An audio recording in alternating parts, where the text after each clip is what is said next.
get. We're working on some for the college and stuff like that. Hey, how are you? Not really about that. I'm okay. In the dog park, and they make a donation to the dog park. Yeah, that's what I'm talking about. Yeah. Really?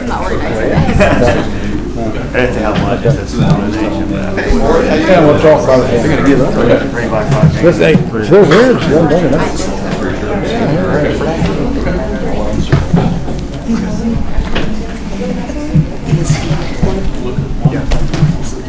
What's that? Yeah.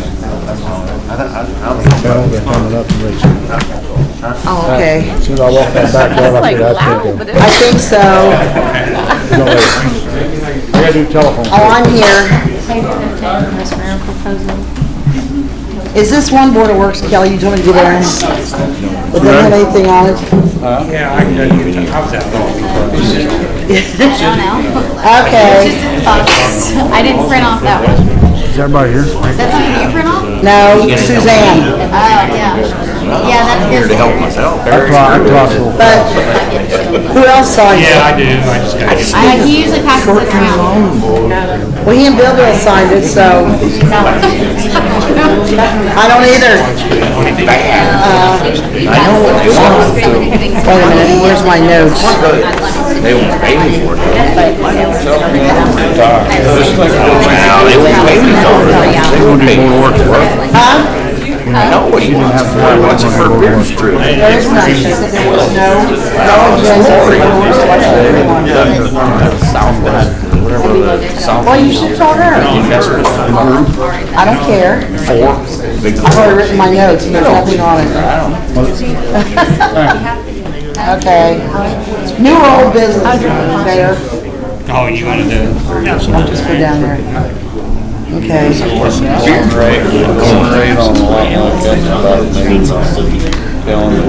Saves every bit. Well, this looks like utilities.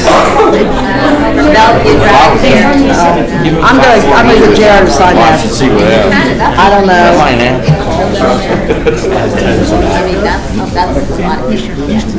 This doesn't really tell you who's, oh, this is common council, who's who. I'll just get Jared to sign it. We're not gonna have a Board of Works meeting tonight. There's nothing on the agenda, so we're just gonna write in the council meeting. Utilities. Or utilities, rather. Is that, can we do that? Yes. Okay. All right. Council, who you need? Everybody ready? Everybody ready? Call this utility board meeting to order. Roll call, please. Just a minute. Until I find it. Member Jane Pope? Present. Member Aaron Cook? Here. Member Bill Bruner? Present. Member Mike Lawrence? Here. Member Gerald Holcraft? I'm here. Attorney Leslie Votaw? Here. Utility Director Mel Davis? Here. President Mayor Carr? Here. And myself. Any announcements? Hearing none, approved minutes of previous meeting. So moved. Second? All in favor? Aye. All against? Ayes have it. Committee reports. Thank you, Your Honor. Just a couple things on the committee reports. Excuse me. Some of you all experienced a blink in your power service Sunday morning, about 7:53, I think, something like that. The best that we can tell, that was a cross arm that broke on one of Duke's poles out of the Greendale substation. Part of their system is fed out of that substation also, which is another reason in my mind to press ahead with the project that we talked about, once we get the numbers together, that 138 connection. But anyway, that's what happened Sunday morning.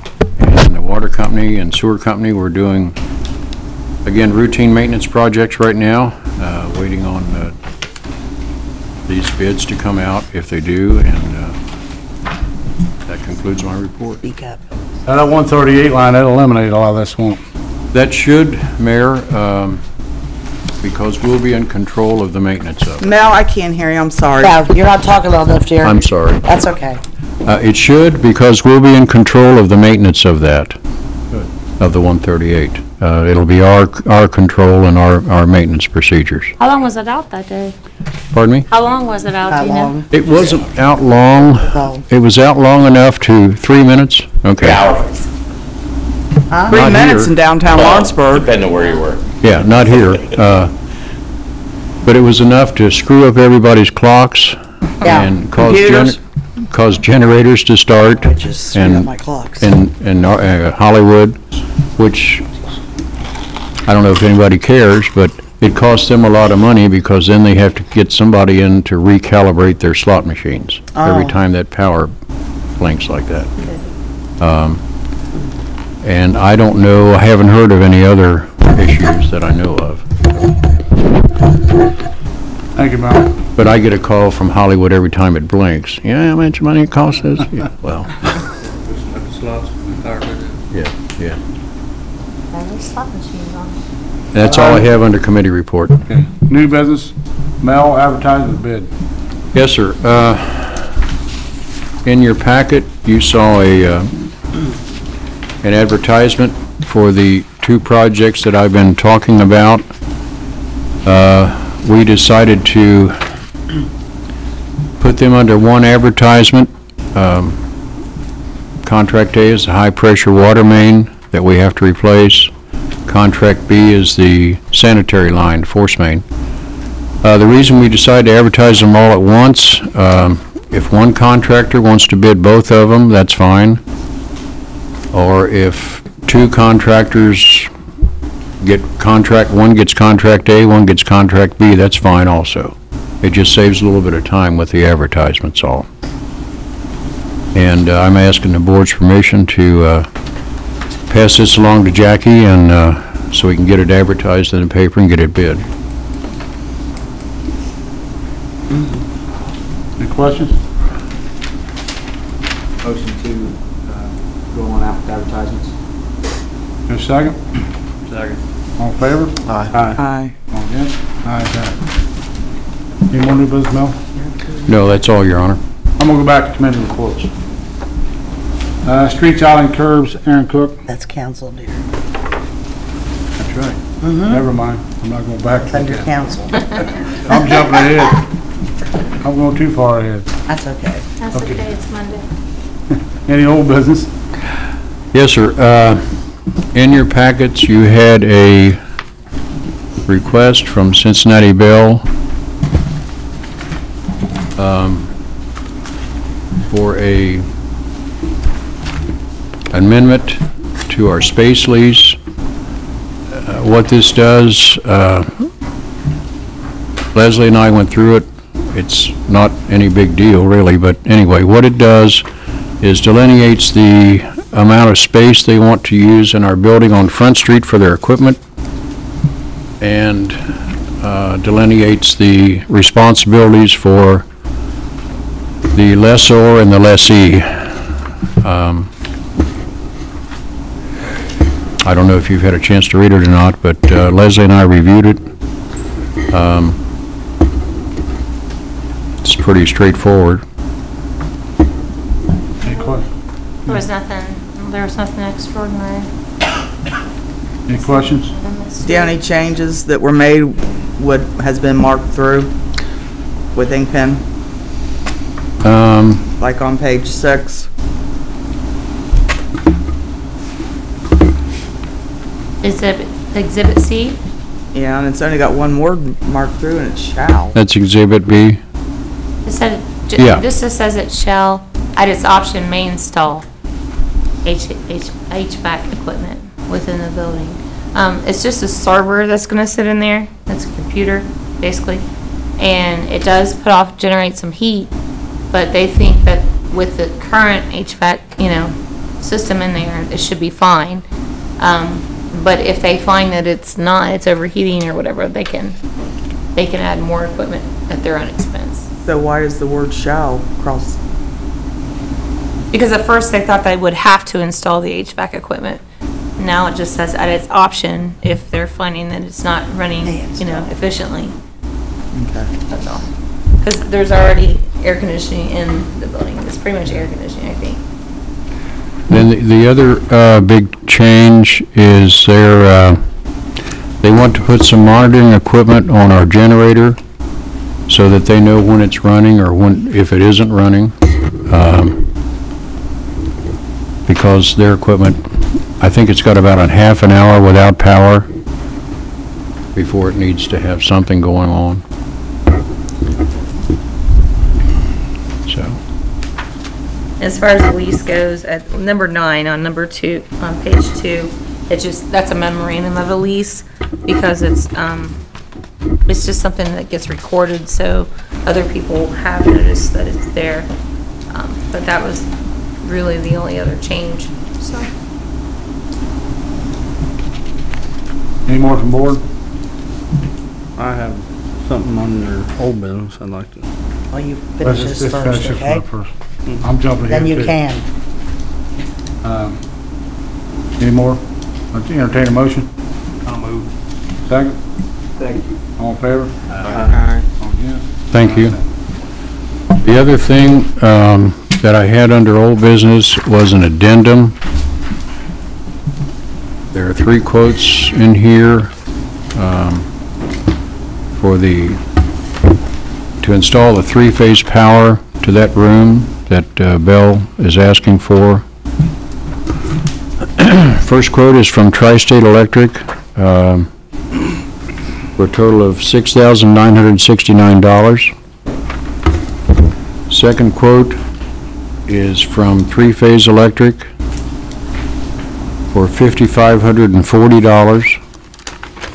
The third quote is from R.J. Lewis for $5,836.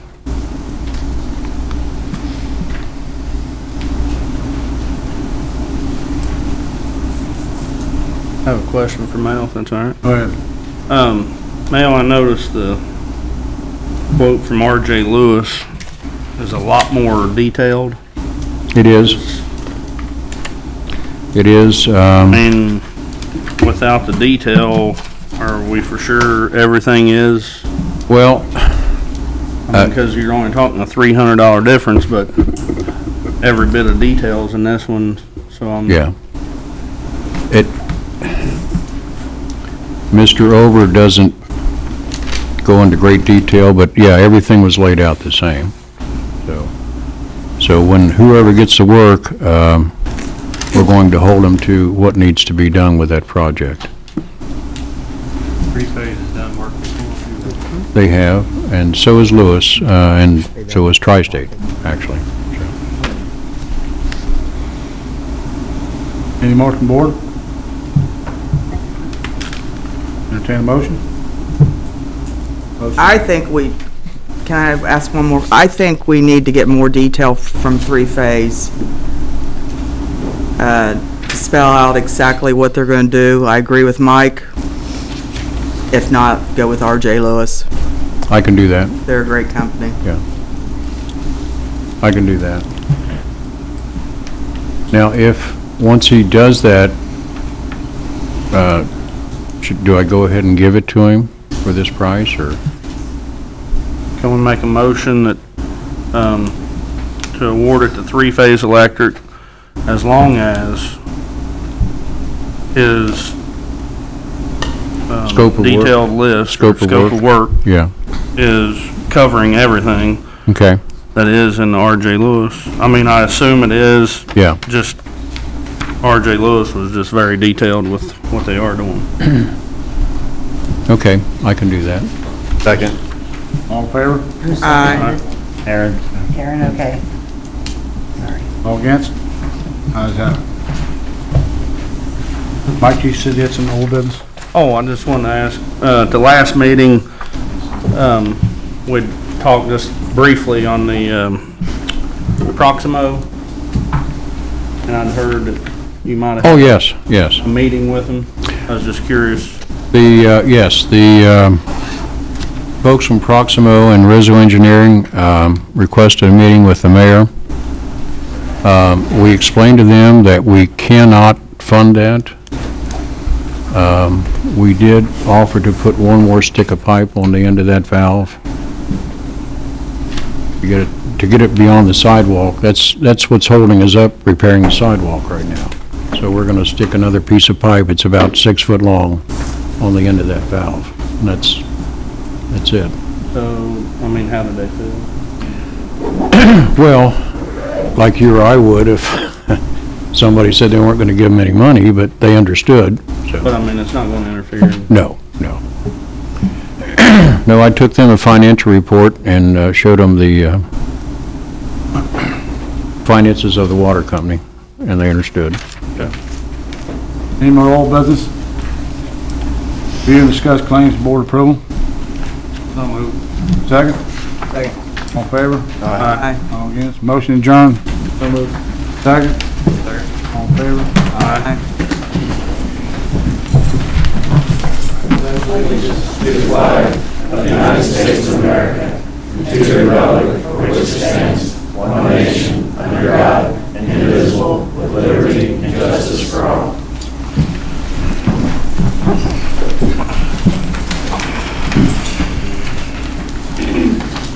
Roll call, please. Hold on.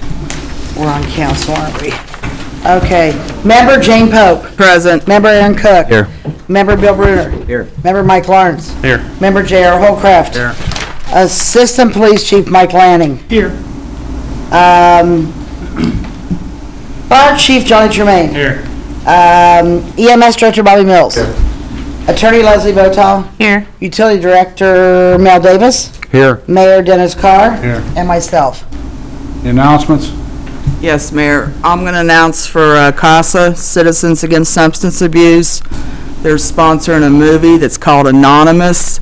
It's going to be at the Greendale Cinema on Tuesday at 7 o'clock.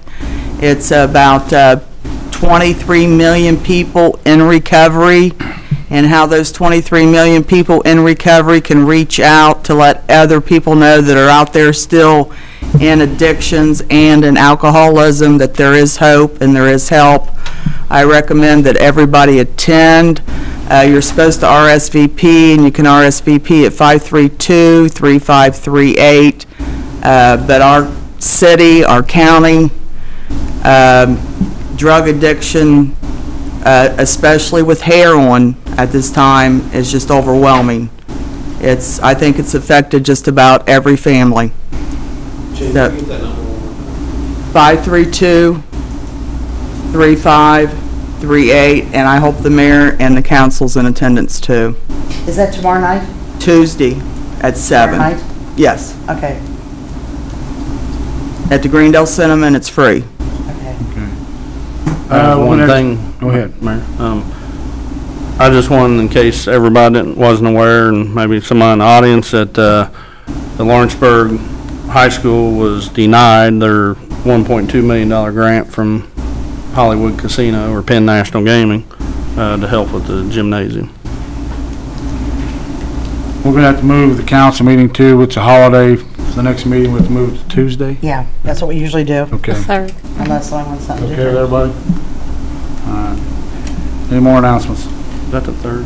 The 3rd, yes. Okay. Approved minutes of previous meeting? I got a correction, Your Honor. Yeah. On page 3,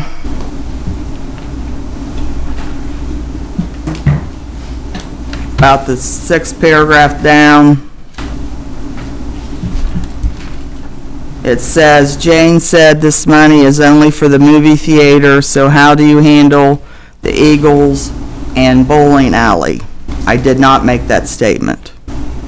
Then it goes on to say, Judd said the grant money was appropriated for certain items and the Eagles were not included in their original application. I said that. I didn't say the first statement, I said the second statement where you got said, Judd said. Okay. So it should be Jane said. And then Judd said the movie theater could use the full $300,000. And then go to page 8 where it says there was discussion of the new year appropriation starting with zero balances. that pertained to that too, when Leslie explained it about the marketing director, that it also explained why we didn't go ahead and appropriate that $400 and some thousand to the 10-county grant program, because we just don't roll over money, and Jackie was supposed to find out how much of that $400,000. I'm still working on that, Grant's working on it. Yeah. We're looking at a non-reverting fund, actually, which it should be. That fund should be a non-reverting fund, because it just makes sense. There are things that are already contracted for, might not go that year for one reason or another. So those funds, and I've talked to Dan Head and Tyler about getting that, at least that one. We have many non-reverting funds we need to set up, but that one, first and foremost, we're trying to get. And that makes much more sense, so thanks. And that's all I have.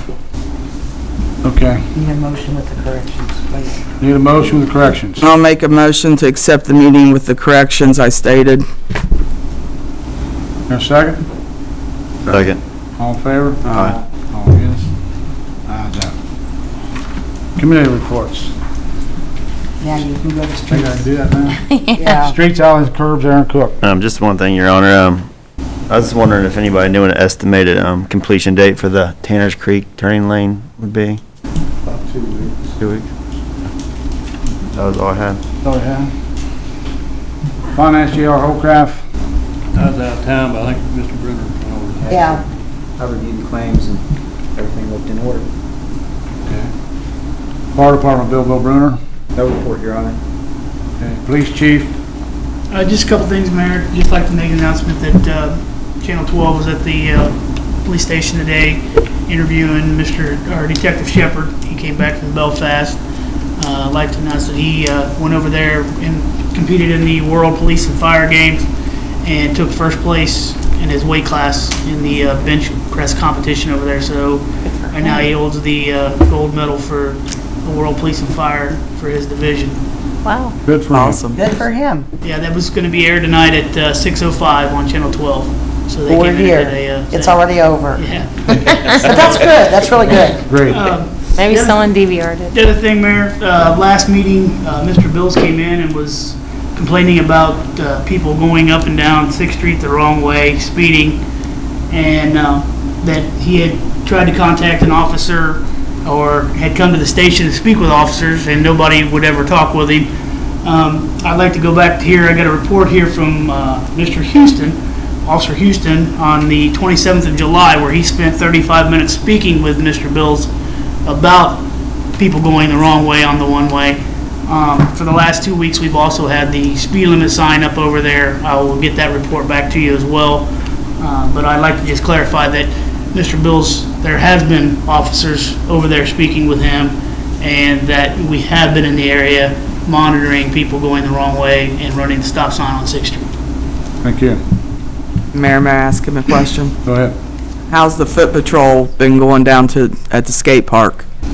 As far as I know, they've been going well. We've had guys down there in different times throughout the evening, trying to catch it when it's most the busiest time.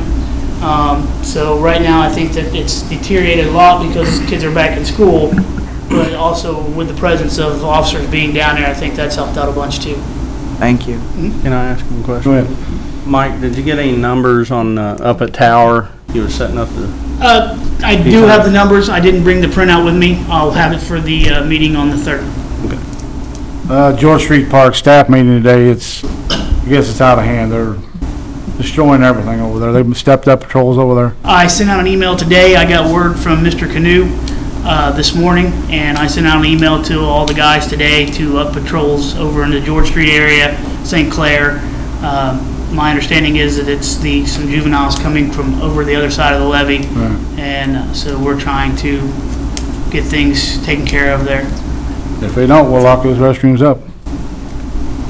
I've had some similar calls while we're on the subject about kids walking from the skate park to community center in people's backyards in that area too, as well, doing stuff. Okay. Those two bad areas, both of them are.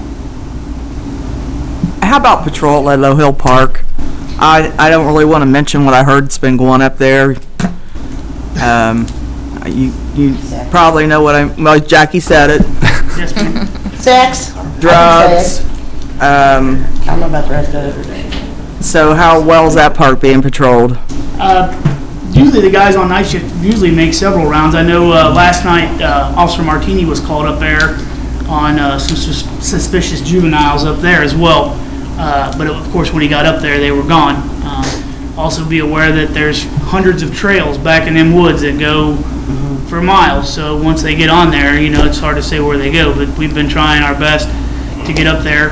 I'm hoping that we can work together and hopefully maybe you can put some cameras up there. I'd like to eventually get that done. Because as far as I know, right now, we don't have any kind of video of that part. There has been talk about putting cameras up there. Through the years, we've had a lot of trouble. Once they go in the woods, you can't find them. Yeah, exactly. But again, with the restrooms and different things too, you know, would help out to be able to monitor that. We talked about that, and Mr. Todd's looking into it too. Right.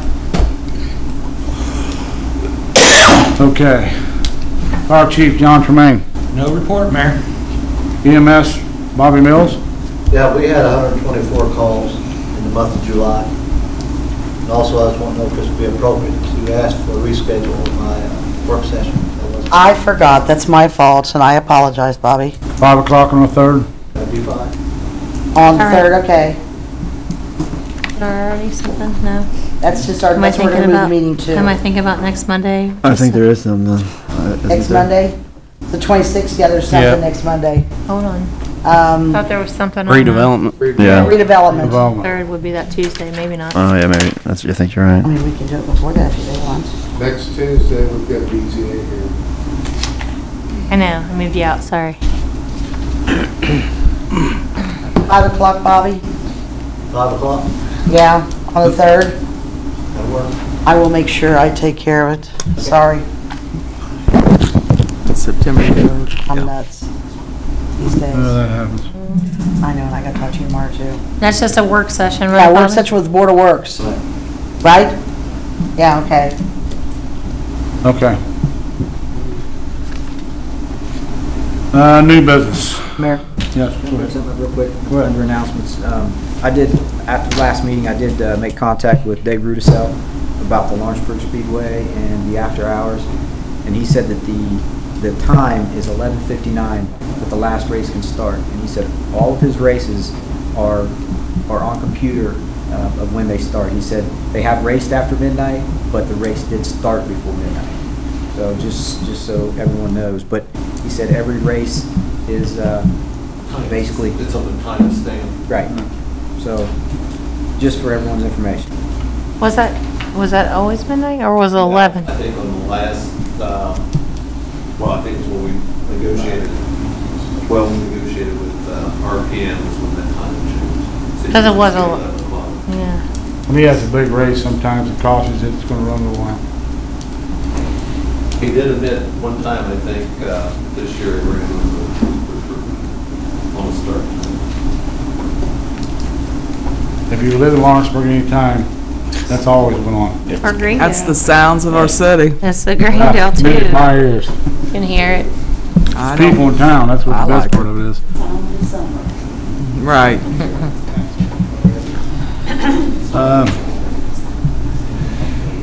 Okay, new business, Mike Lanning.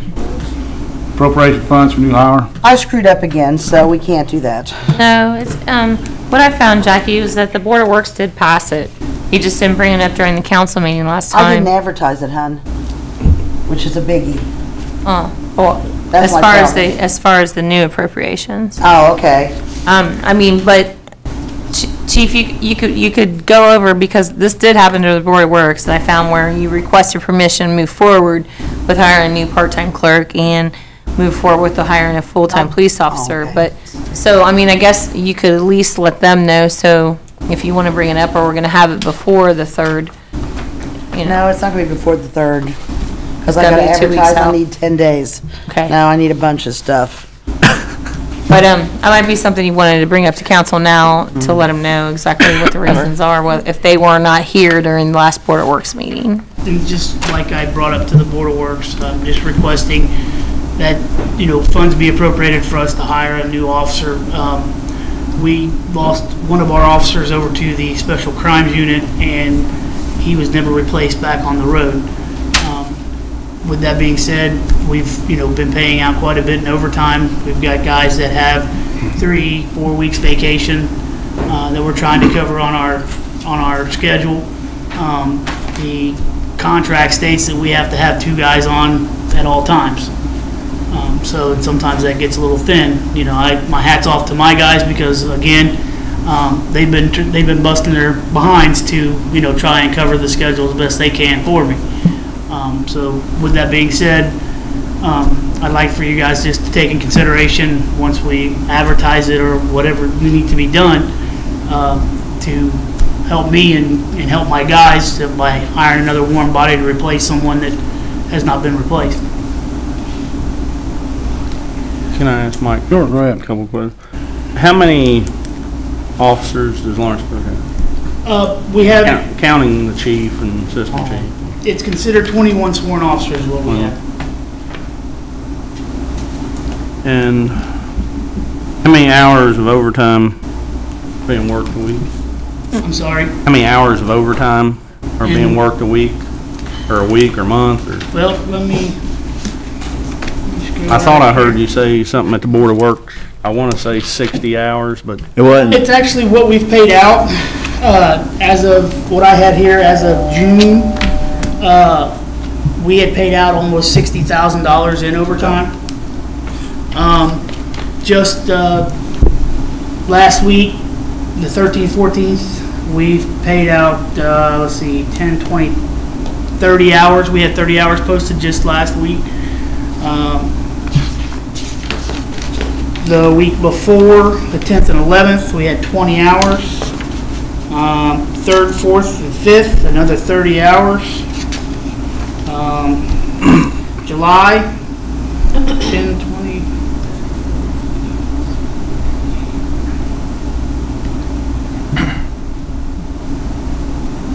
$160 hours. And that was from July 2nd through the end of July. Right now I have a list up there right now because I have a gentleman that's on light duty. He had knee surgery, so that takes another one of my guys off the road, so I'm filling overtime there. Another big thing we'll have, everybody knows, is at the end of September, Fall Fest. Every bit of overtime that comes out of, for my guys, comes out of my budget. We don't get reimbursed for that. So. did you say the 60,000 was the end of June? Just the end of June. Through yes. the end of June. And if you hire another officer, are you saying there won't be any overtime? I'm not saying that there will not be no overtime. I mean, no matter, I could hire 5 guys and always be overtime. I mean, what do you think it's going to do to the overtime? I'm hoping that, yeah, it comes down to the end of the year and I still have money in my overtime budget. We started out with $100,000 January 1, and like I said, here it is the end of June, and we've almost paid out $60,000 of that. So I would like to say by December, I'd still have $10,000, $20,000 left or even more in overtime that I could pay out if it was needed to be posted. One last question. Yes. What's the hours they work, the shifts? They work, the way they rotate, the shifts rotate, they work 4 10s in all 3. And that's according to the union contract as well. That they work 4 10s, but they do rotate their days off. Some days they may be off Friday, Saturday, Sunday. Other days they may be off Saturday, Sunday, Monday. Monday, Tuesday, Wednesday, Tuesday, Wednesday, Thursday. Do they come in at staggered times? Yes, our day shift guys start at 6:30 and work till 4:30. And then the afternoon guys come in at 3 and work till 1. And the midnight shift guys come on at 9 and work till 7.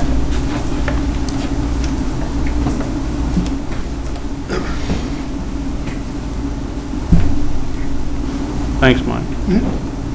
Any more?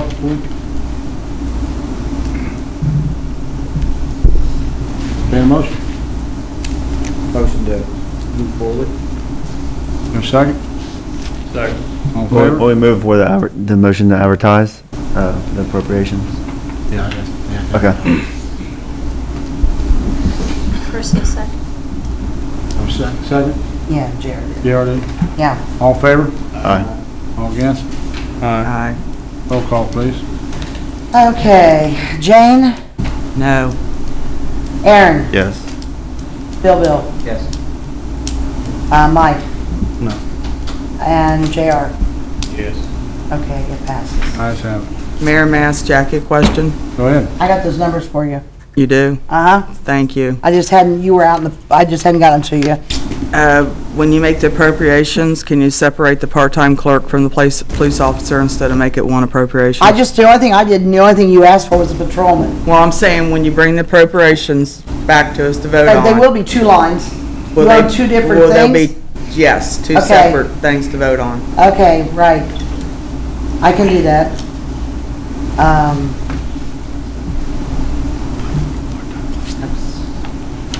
Okay.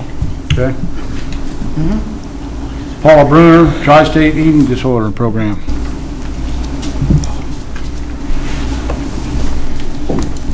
Hello. You've gotten your packet for the emergency funding request for our programs. What we have is Think Smart, Stay Safe, and Kids on the Block. And those were programs that since the 1980s have been part of Community Mental Health Center. And those programs were terminated from Community Mental Health Center in May of this year due to budgeting. So what we're asking for is the school had already been scheduled for the upcoming 2013-14 school year. And when I heard about this program, the mission for Think Smart, Stay Safe matches the mission of my organization, and we just recently received our 501c3, actually in May of this year. So I asked if the program could run under our organization. And so that's what Jaska Robinson, who was the elementary, she was the director of the elementary programs for community mental health. I asked her if she would be willing to work through my group. Jaska's actually here if you have any questions about the program. But last year they served about 2,600 students, and there were over 100 volunteers. Some of those are high school students, and there were over 2,431 volunteer hours, and that's 100 volunteers, like I said, including high school students that are given the opportunity to lead these students. It is a reviewed program. There are pre- and post-tests, and the tests show that there's been remarkable improvement in these programs. So also teacher evaluations. So on our budget, what we're asking for is what we've gotten together, and again, this is an estimate of what we think. We think that the total budget would be $54,360, and that's with us working on a shoestring from our homes. But we do have a consultant hired to make sure that we're following a budget, following what we should be doing as far as payroll and the financial reporting goes. So the schools do pay a portion of these programs, and for Think Smart, Stay Safe, they pay $12 per student, and for Kids on the Block, they pay $2. So what we're anticipating is $17,000 coming in from the schools, and then the money that we're actually requesting is just the $36,646. And due to the timing of when the programs were eliminated, we've missed grant cycles with schools and with agencies that would allow us to apply for grants. So we felt that it was important to keep the programming going in the schools and to keep the volunteers that we have. So that is our request. Have you been to Community Foundation? We actually have talked with Denise Sedler at the Community Foundation, and what we have found is you can't apply for a grant for programs that are already planned. So we have it for starting we have submitted one for the youth program to cover some of the materials. I think that's about a little over $3,000.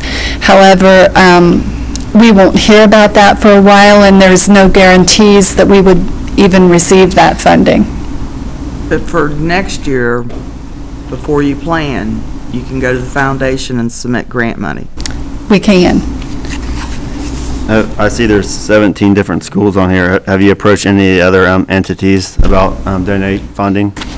We have, but like I said, there's deadlines, and actually we've had some people approach us to make sure that we will. An example is Franklin County. They contacted me, and they're going to make an exception and want us to submit a grant to them well, it's not really a grant. Their board has decided to allow us to apply for funding outside of their deadlines. That's how important they feel the program is to them. And that's Brookville, you said? Yes.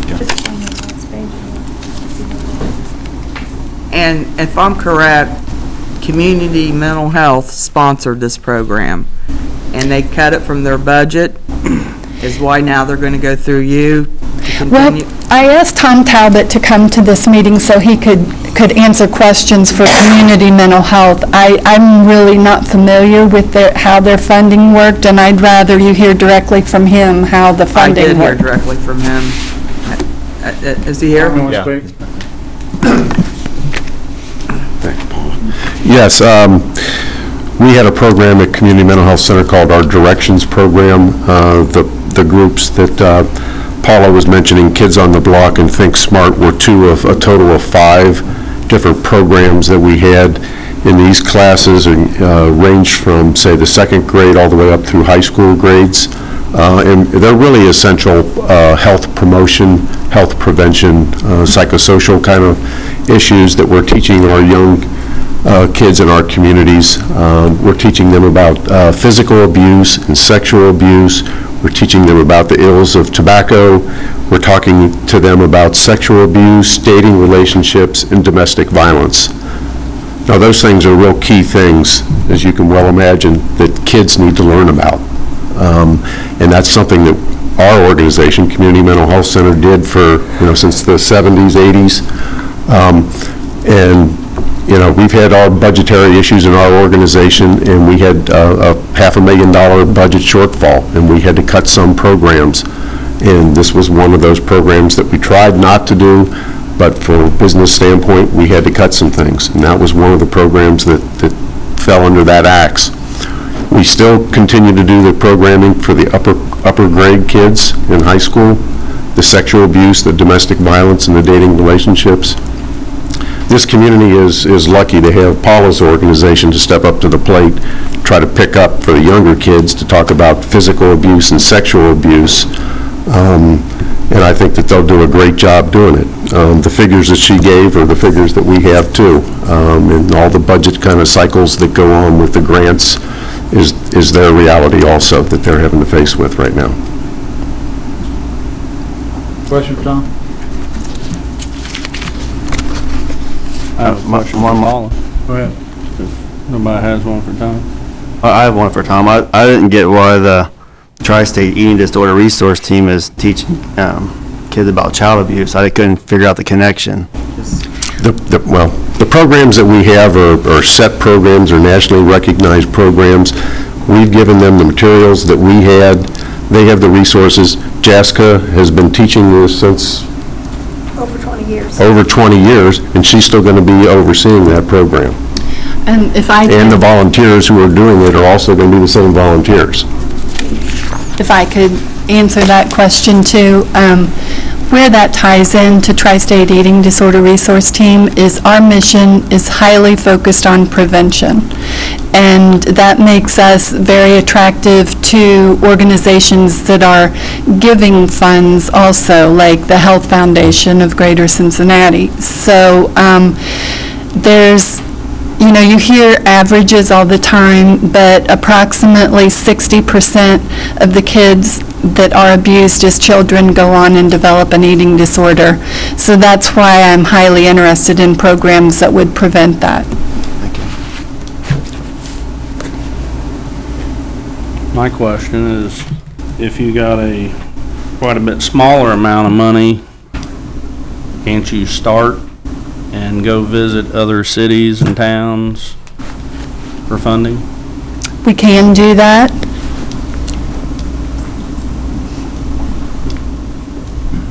Because this goes out how many counties? This is in 5 counties. And you're going to approach those counties too? We are approaching those counties, yes. I just heard stories. Well, I have boys, you know, a lot of the eating disorders, I realize, are female. They're both. Not all, but just last year, my boy came home and said he saw a girl throwing up in the bathroom. I said, well, did you tell a teacher? And he said, yes. And I said, well, she does it every day, Mom. And I was just like, 5th grader. I was just, you know, it brought it home for me. That's what I was wondering. Anyway, she came out and he asked her. Yeah. And he said he thinks, you know, he thinks she does it every day. And I'm like, that's just, it broke my heart. It really did. But I do think that's one way, just like cutting or anything else, these kids deal with this. It's sad. I definitely think it's a needed program. I agree with Leslie. I worked at LHS for many years, and it not only affects females, it affects males too. I knew of males that purged. There's all kinds of examples that I could give you, but I don't know that you want to talk about that. But these prevention programs that I have volunteered with the Directions program also, and have seen what it does in classrooms working. If you aren't familiar with the program, the program is presented to the whole class, and then it's broken down into groups of maybe between 4 to 5, 6 students at most in a group, and the volunteers meet with them and then re-explain the lesson or go into more depth in that lesson, and then the students go ahead and present what they've learned to the class. So it helps on so many levels, and the same volunteer meets for 4 different days during the month. So let's say a school meets on a Monday, that school is scheduled on a Monday. Every Monday for 4 Mondays, those students would have the same person to meet with them and go over these lessons. I'd like to bring in one more thing too. This would also help, and I'm sure it has helped, the cutting. Yes. Children cut themselves. Teenagers cut themselves. So if we can attack this from evolving into eating disorders, cutting, drugs, alcoholism, I think it's great. Okay, here comes the question. What do you propose?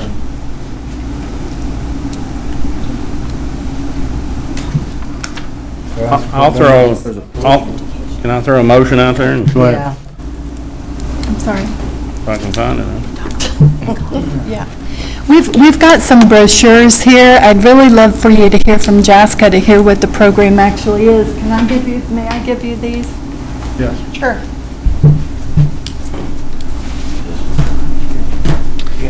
I would just say that the adolescent programming that is continued was found in the 80s to not be sufficient and not be soon enough, and that's why these programs were instituted. In fact, the Think Smart, Stay Safe is 6 hours of education, and it's considered the flagship program of the continuum, and it covers things, not only child abuse prevention, but it begins with self-esteem and behaviors like assertive, aggressive, and passive, and the children are asked to practice those things. They have to get up and role play and use the things that we've taught them, and they have that opportunity to practice saying no, not just saying you ought to say no, but they have to get up and do it in the role play situations. We also go into stranger dangers and how you handle strangers. We talk about being home alone. We talk about internet safety and also abduction prevention. We talk about good touches and problem touches. We talk about bullying, peer pressure, support systems. Yes, touching, I'm Is that what you kidding, I just smacked him. Oh. I'm sorry. And ma'am, he looked at me like, huh? Do you know how you can tell the difference between a good touch and a problem touch? It's how you feel inside. So how did you receive that? Probably as a problem touch. I think you should say no and then go and tell. I have to have my The second grade program is presented by Large Puppets, and it gives the kids an opportunity to talk about what abuse is and what it isn't. It talks about physical abuse, sexual abuse, as well as neglect. And in 45 minutes, the kids can actually talk about those things. I'm always amazed to see the things that they learn. And as far as what it might help with in the community, they do have an opportunity with us to disclose, and that does happen, but that's not the real reason why we're there. It does happen. I recall a day in Lawrenceburg Elementary when 13 students had things that they needed to talk to me about, and by the end of the day, 3 of them were substantiated cases of child abuse. So that's not exactly why we go out there, but it does happen. In 2010, July 2010, there was a case that went through the courts here. There's a 60-year-old man now in prison because of what a little girl went home and told her mother after we told her it wasn't okay for your uncle to be doing that to you. So I know that it's a quality program. That's not even in question. I think Tom will say that. Our evaluations are awesome from the teachers, and this is just an emergency measure to keep us in the schools. Those of you who know that schools have had cutbacks as well, if we don't continue the program this year, there won't be a place for us in the schedule next year, and that's why we've dedicated ourselves to keeping it going. And thanks to Paula for taking a look at her mission and realizing that it includes us too. Thank you. Any questions? I'd be glad.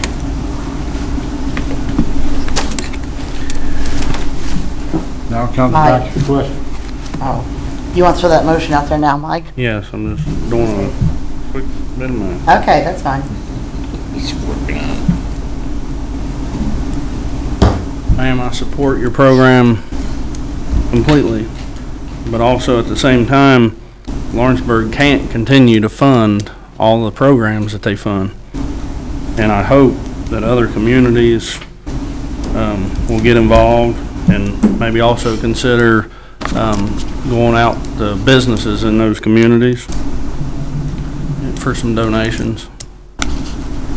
And by doing the math, you said there was 5 counties. And for the balance remaining after what the school puts in is $36,646, which would come out to $7,329.20 per county. And then the total cost of the $54,360 would be $10,872 per county.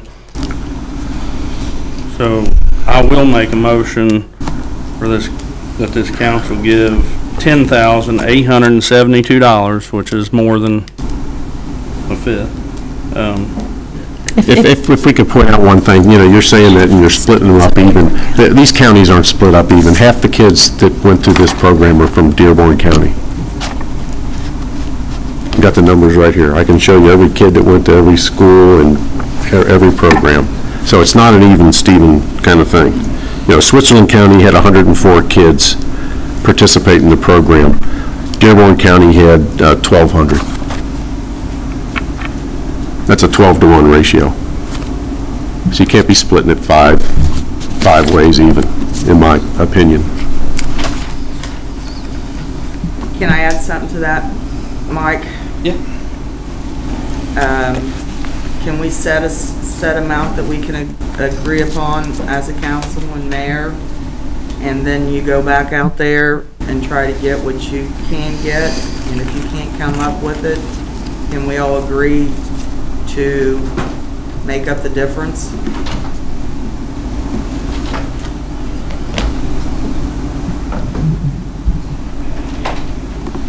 This year, because next year you will be applying for grants and you will be applying for outside funding. Right. We just got to get you through this first year. First year. Mike? I'll still put that motion on the floor, and I mean, that's up to this council. And might do something else. But for $10,872.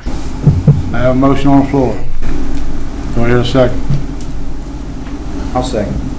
All in favor? Aye. Aye. All against? No. Roll call, please. Okay, hang on. Unless it's added that if they don't come up with the money, that we'll offset the money. Well, they can always come back Always come and back. present what they've come up with. But to just say, hey, if you don't raise no money, come back and give it to you, I don't feel that that's right. But they can come back. Well, sure, he might come back. They might come back. They'll leave all the Jane? time. Yes. Aaron? Yes. Bill? Yes. Wait a minute, Mike? Yes. JR? Yes. Well, that's I five got it. yeses. What was- Got 10,872 right now. Now, where's it gonna come from, folks? You changed your mind, so that's not a roll call, but. I don't have anything to look at. Is there, That's the balances in those two. I did that, I did try to stay. Can be on- council donation. Can we do, Or you can do part and part, I don't care. Do what, Jackie? I gave him the balances of council donations Is that and city marketing. Yeah, that's marketing. And I said if he wants, you could do part out of one and part out of the other, I don't care. Just tell me what you want. There's like 22,000 in city marketing and what's council donations part? can we do 8,000 out of city marketing Okay, and the remaining out of two something, council Yeah. donations? Yeah, okay. which would be $2,872. Okay, thank you. They see what those funds are, they're getting low, and you still got several months left. I know that. Are you guys, is everybody okay You're with gonna have that? to watch what you're doing with it. I don't want to. Okay. They can always purpose. Then I will split it. Paula, who do I make that check to? It would be to the Tri-State Eating Disorder Resource Team. Eating disorder. Is that on the? Yeah. Okay. Okay, resource team, okay. Okay, thank you. I will try Can I- to get that out in the next week. And I Whatever. also want to tell Tom, hopefully, like you said, Dearborn County, and hopefully Dearborn County will put in some money. We'll try to approach them also. No, you don't try, you approach them. Okay. Jackie Stetz, Community Foundation grants. Okay. We have the Lawrenceburg Community Grant Program Phase 2. The first one is. Before we start the first one, it says project replacement in-car computers, and the recommendation is for 10 AED defibrillators. Two different things. I didn't. I think that's a typo on their part because we already replaced their in-car computers, didn't we? I really don't know. Yeah, I didn't know. Aaron, I didn't read it. Truthfully, I did not. I didn't have time. Time got away from me today, so I didn't look at it. Well, do we want to, It's we want probably, to approve it on the condition that it's really the automated electronic defibrillators and not the computers? yeah, and I'll call them tomorrow. Okay, that's fine, thank you. Okay, then, Aurora Police Department, we need a motion. The foundation recommends the $14,000, so we need a motion to approve. So moved. Second? Second. All in favor? Aye. All against? Okay, the Aurora Lions Club, the project is a forklift electrical box relocation for Farmers Fair.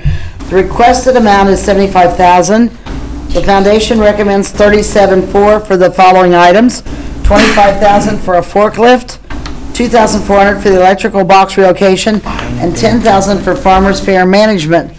The current forklift is 26 years old and has become unreliable, and is used extensively throughout the fair and year-round for community events. The Aurora Lions Club distributes 100% of the profits from all fundraisers back into the community. So we need a motion to approve the $37,400. Did we just give him some money? No, I think that all those amounts total up to $75,000. I think I checked that. Well, didn't we give him some money earlier in the year? Well, we might I think have. so. No The calculator. Lions Club, I don't think. Wait a minute. That's $37,400. the 37 is all that is what they're at. 37,400. No, that's the 37,400, is those amounts, Is what the. is what they're Oh, they're recommending. only recommended $37,400? Yeah, and I added them up, that's what it totals. The 25, the 2.4, and the 10? Well, the 25 and 10 and 2.4 is 37.4. Okay. I have a calculator, but I know that's right. Okay, Need a motion. yeah, for the 37.4. Okay, Second? Second. All in favor? Aye. All against? Ayes have it. okay, let's see. That's an approved. Aurora Park Board is the next one. The project is labor cost for an automated irrigation system and the purchase of a sign at Aurora Sports Complex. The requested amount was $30,192.50. The recommendation is $800 for the purchase of a sign at the entrance to the Aurora Sport Complex. There is nothing that says anything about why. They're only recommending that much. I just have one question. I mean, will it be verified that they're going to use this and put up that sign since they're not getting I don't know. a grant? Yes, they have to follow up with grant reports within so So much there's somebody that time. will Yeah, follow. The foundation should follow up. They follow up on, they go back with request. Yes, Not my definitely. job. They'll have to turn in a final Yeah. grant report showing and Yeah. even showing the invoices of what they spent. Entertain a motion? So moved. Second? Second. All in favor? Aye. All against? Ayes have it. Okay. The next one's the St. Leon Volunteer Fire Department. They want turnout gear lockers and rescue equipment, and they're requesting $18,688. The recommendation is the $18,688 for the purchase of turnout gear lockers and rescue equipment. I make a motion to move. Your second? Second. All in favor? Aye. All against? Ayes have Okay. it. Wait a minute, let me turn the page. Bright Volunteer Fire Company, let's see. They want supply and attack hoses for 3 engines. The requested amount is $53,750. The recommendation is $53,750 for supply and attack hoses for the company's 3 engines. Entertain a motion? So moved. Second? Second. All in favor? Aye. All against? Okay. The next one is the Aurora Fire Department. They're wanting the restoration of a 1926 Chevrolet fire truck. They were asking for $15,430. The recommendation is $10,000 towards the cost to renovate the 1926 Chevrolet fire truck. This fire truck will be used in parades, educating youth, and for the Aurora City Museum. This grant is contingent upon the fire department raising the remaining $5,430 needed to complete the project. Entertain a motion? So moved. Second? Second. All in favor? Aye. All against? Ayes have it. Lawrenceburg Main Street, the project is 2013 Winter Wonderland. They requested $20,000, and the foundation recommended $20,000 towards decorations, lighting, and signage, media and marketing, and events for the 2013 Winter Wonderland, not to include any prizes. So move. Your second? All in favor? Aye. Who seconded, please? I did. Bill, okay. Thank you, sweetie. All in Okay. favor? Aye. Aye. American Legion Post 239. The project is a new roof for the Legion building and new roof for the structure that houses Peggy the Flying Horse. They requested $23,619, and the foundation recommends $7,000 as follows. $4,500 towards the Legion building roof and $2,500 for the structure roof that houses Peggy. The Legion provided figures that show 20% of its activities are charitable in nature. Therefore, $4,500 was recommended towards the cost of the roof, which represents 20% of the cost of the roof. The IRS requires that grants to non-501(c) tax-exempt organizations be commensurate with the charitable activities of the organization.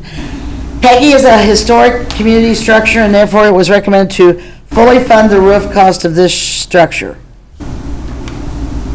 I move. Second? Bill second. Okay. All in Thank favor? you. Aye. All against? Dearborn County Social, RSVP. social counsel, DBA, RSVP. Operations in the area of communication, office supplies, printing, volunteer cost. Requested amount was $10,000. The recommendation is $10,000 towards the operations in the areas noted above. This organization works with 65 nonprofit organizations, schools, etc., and benefits the senior volunteers by keeping them active and healthy members of the community. It has been recommended that the organization seek other funding in the future and not to count on DCF to sustain their operations. Second? Second. All in favor? All against? Oh, let's see. Okay, that's that one. Region 15 Children's Advocacy Center. I can't write and talk at the same time. Project is equipment and furniture. They're asking for $5,642. The recommendation from the foundation is $5,642 for equipment and furniture for the center due to a combination of increased caseload, staff, and territory. So moved. Second? All in favor? Aye. All against? Ayes have it. Aurora's First United Methodist Church. There's for roof and gutter replacement. And they're asking for $24,255. The recommendation is $24,255 towards the roof and gutter replacement on the church. This church is listed on the National Register of Historical Places, the Indiana Register of Historical Structures, and located in the Historic District of Aurora. Additionally, the building is used daily by many community organizations. The church is also contributing approximately $14,000 towards this project. So moved. Second? Second. All in favor? Aye. All against? Ayes have it.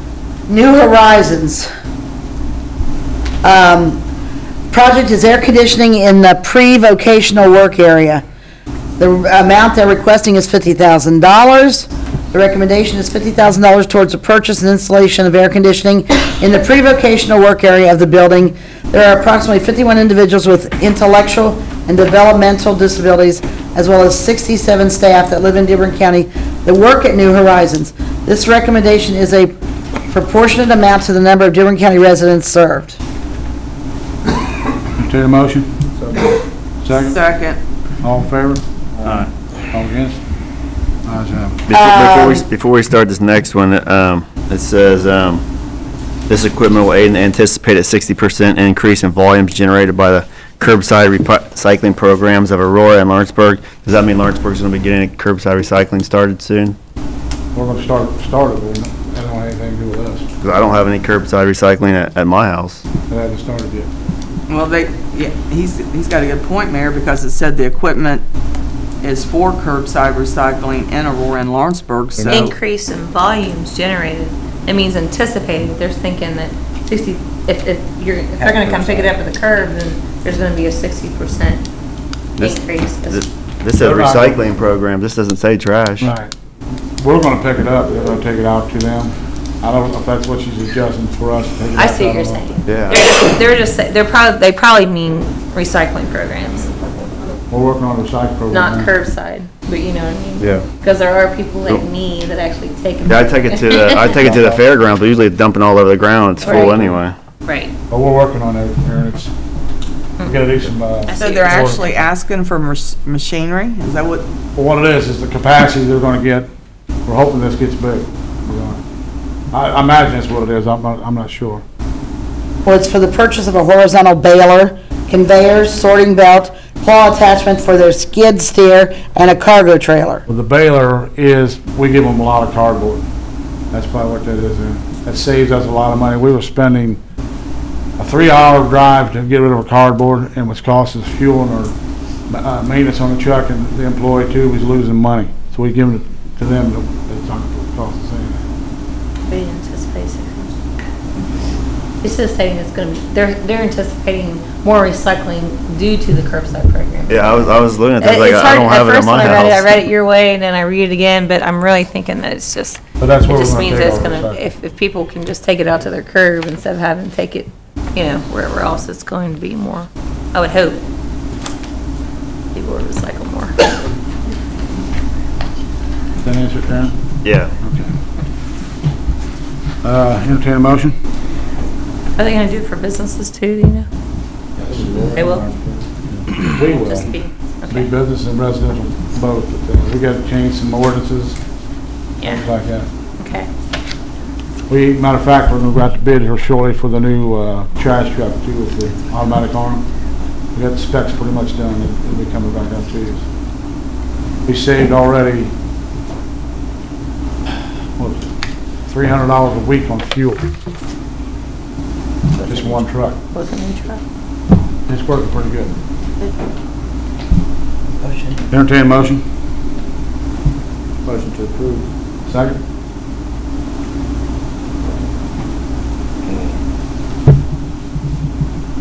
Guys like a second? No, second.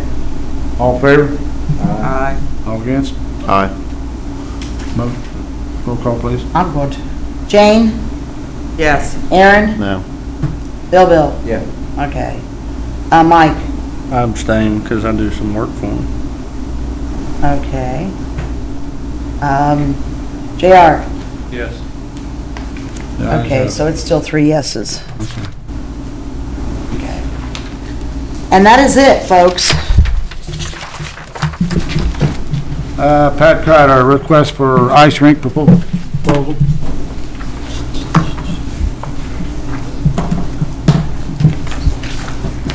You should all have in your packet a request for bids for the ice rink.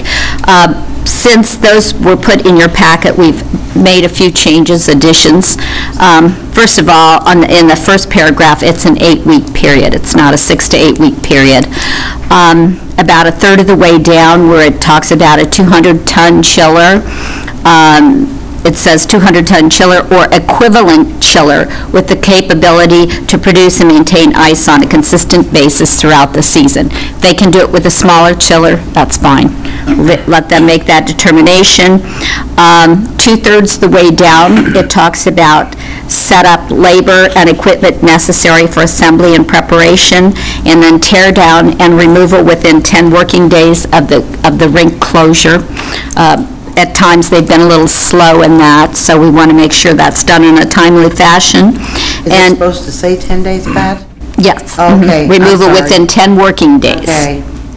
Those are some additions that we've made after looking at this again. Every year, we work on this request for proposals, for bid proposals for the rink, and kind of tighten it up every year. And then the last point is at the bottom of the page, where we're asking for proof of insurance with the city and Main Street named as also insured. We're also asking for workman's comp insurance proof, and we'd be covered on workman's comp. So this is typically what we've done every year. I usually put these out to bid. There's typically 3 companies that will respond. Anything, board? Did you check with sites at all as far as the insurance? I know. You check with sites at all as far as the workman's comp insurance, or was that a recommendation from them, or? Yeah, it was a staff recommendation that we be covered on that. Sites is what she's asking. No, Leslie, it wasn't from sites. Well, you might. Go ahead. You might check with them, because it might be cost or prohibitive. You might want to double check and make sure that that's something that can reasonably be, I mean. Okay. I'm just. They're actually installing the city property. Oh, I understand. I'm just saying that workman's comp sometimes it could put a bid out because of the cost of it. So just depending on who they go with, I'm just saying. But anybody you'd want to hire, you'd want to make sure is covered by workman's comp. Yes, I understand that. In years past, I don't know whether they have or not. All I was saying was there are, coverage. So just to check with them and see. Yeah, but this is for the company that would be supplying and setting it up. I understand. The company usually always sends us at least their insurance certificate, but I don't think that includes workers' comp. It has not. Right. You're just asking for them to prove that they have workman's comp. Correct. Yes. And just because my business that I do, because if they're not from Indiana, they have to get Indiana workers' comp. Okay. The company that typically has been the low bidder as an Indiana company, but the others two are not, so, yeah. I just don't want them to be surprised, you know what I mean? That's all I'm saying. That's all Right. the reason I'm pointing And out. typically, if they see that and that's an issue, they'll probably raise that with me. Right. They said it's usually the same three bidders that we get. On the board?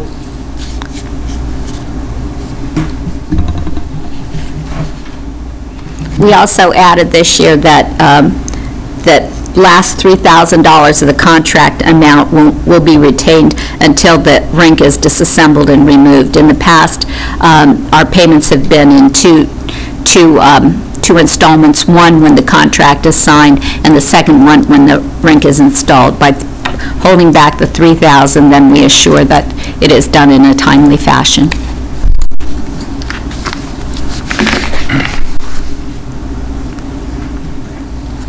Board's pleasure. I make a motion that Winter Wonderland go out for bids for the ice rink for 213/214. Second. All in favor? Aye. All against? Ayes have it. Thank you very much. Thank you. Leslie Votal, Port Authority ordinance. You have a copy of the proposed ordinance that is a joint ordinance established in the Southeast Indiana Regional Port Authority with the City of Aurora. I guess, I mean, we can read through it when we're going through it, but I guess does the board have any questions about any of it? Yeah, I have one thing, not really a question, but one thing that I don't agree with myself. Okay. Where it says compensation of board members. Each member of the Board of Directors shall be entitled to receive from the Port Authority such sum of money as the Board of Directors may determine as compensation for the Director's services as a Director and reimbursement for the Director's reasonable expenses in the performance of the Director's duties. I don't agree with the board going in there and setting their own,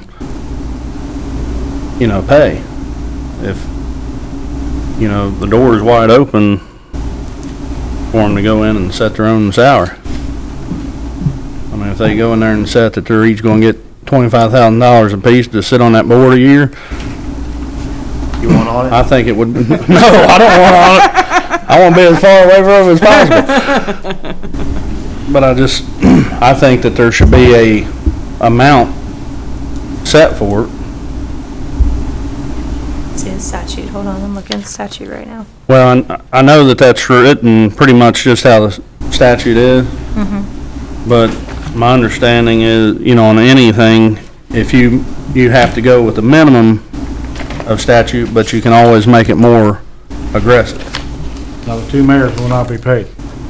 Either one. And if someone else is appointed that already holds an office, they also will not be They paid. cannot be paid either. So the same as like redevelopment. Right.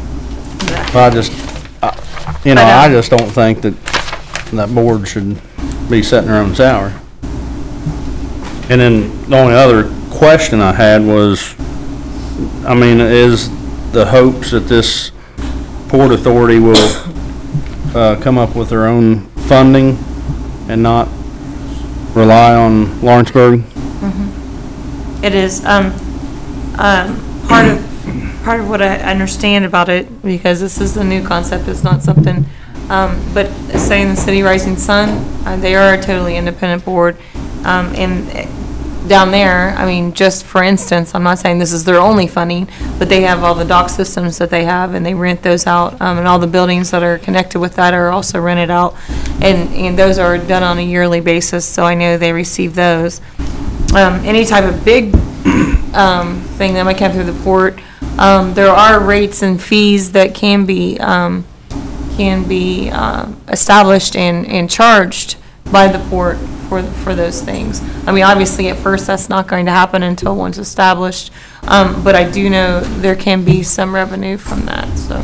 Now, and there was one concern I have for our citizens from researching what I could online, and I could be wrong, and I'm asking legal here. It looks like that they could possibly put a tax on our citizens? Is that right, or?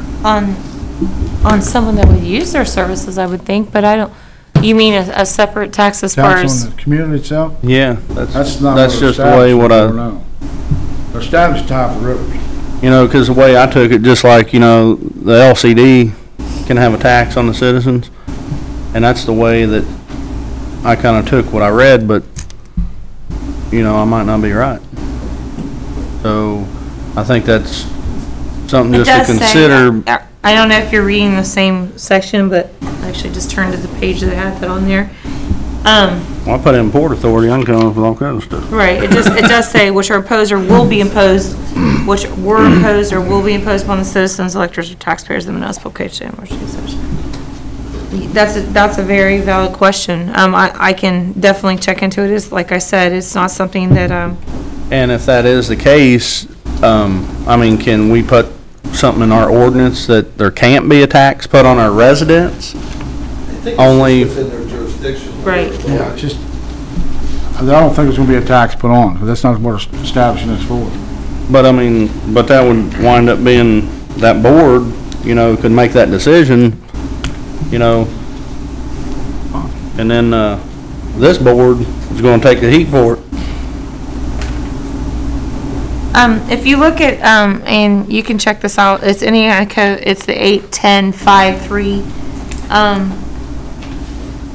And this may be where this is coming from, because you know taxes would come from the county. It says counties creating a port authority. I mean, obviously, this is not a county creating this. This is two cities. And it has reimbursement of municipal corporations, which would be, they would be considered a municipal, you know, entity.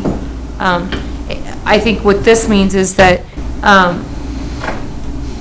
you cannot keep the county from getting whatever, you know what I mean, their taxes, I think. I mean, just reading it briefly while we were just sitting here. What, the one part that you read, didn't it say that the board could set a tax? I'm gonna be on that, I guarantee you, I'm not gonna raise taxes. Right, but I mean, Compensation paid to the you municipal can corporation. get I don't outvoted, think the or, mayor's role either. But I mean, is that 4, something that, 5, or 10 years down the line, they can. can it be tabled till the next meeting and try to research that? What they're saying is, anything that's paid to them cannot be derived from taxes, levies, assessments, fees, or charges of any kind or nature which were imposed or will be imposed upon the citizens, electors, or taxpayers of the municipal corporation or receive such compensation. So what they're talking about is the taxes we pay the county, none of their revenue can come from taxes. That's, I mean, that's what that Yeah, but can they paragraph put says. their own tax, just like a city tax? I think within their jurisdiction and authority. So So they're, they could put a tax in on city residents for, He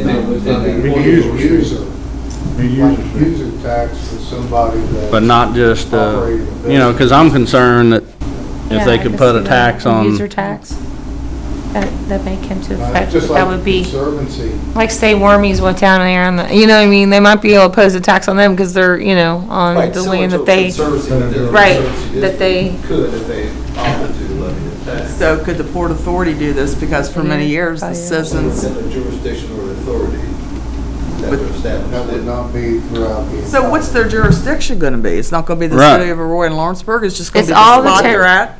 It's all the territory political subdivision, which would be all of the territory of Aurora and Lawrenceburg. so they could put a tax on, Boundaries, I'm sorry? there's no segments or boundaries within the description.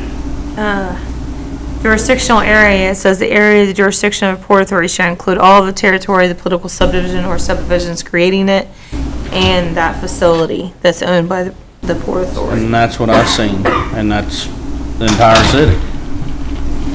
It is. They do have within their jurisdiction, within Lawrenceburg and Aurora's jurisdiction.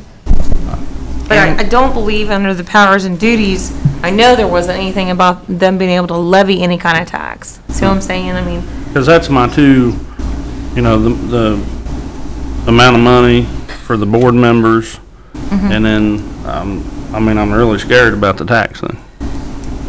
Yes, because the citizens of Lawrenceburg that within the levies for many, many years, had to pay a levy tax.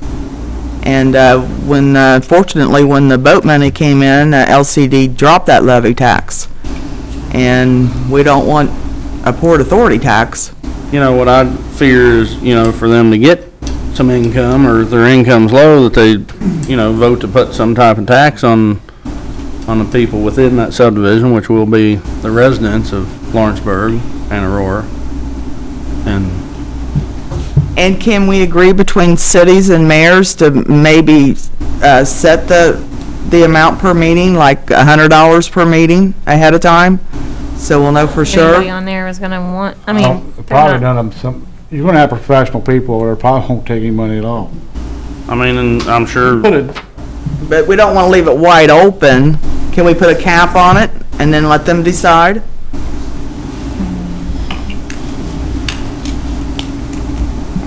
I'm trying to It's kind of hard to cap it, isn't it, if it's their board corporation?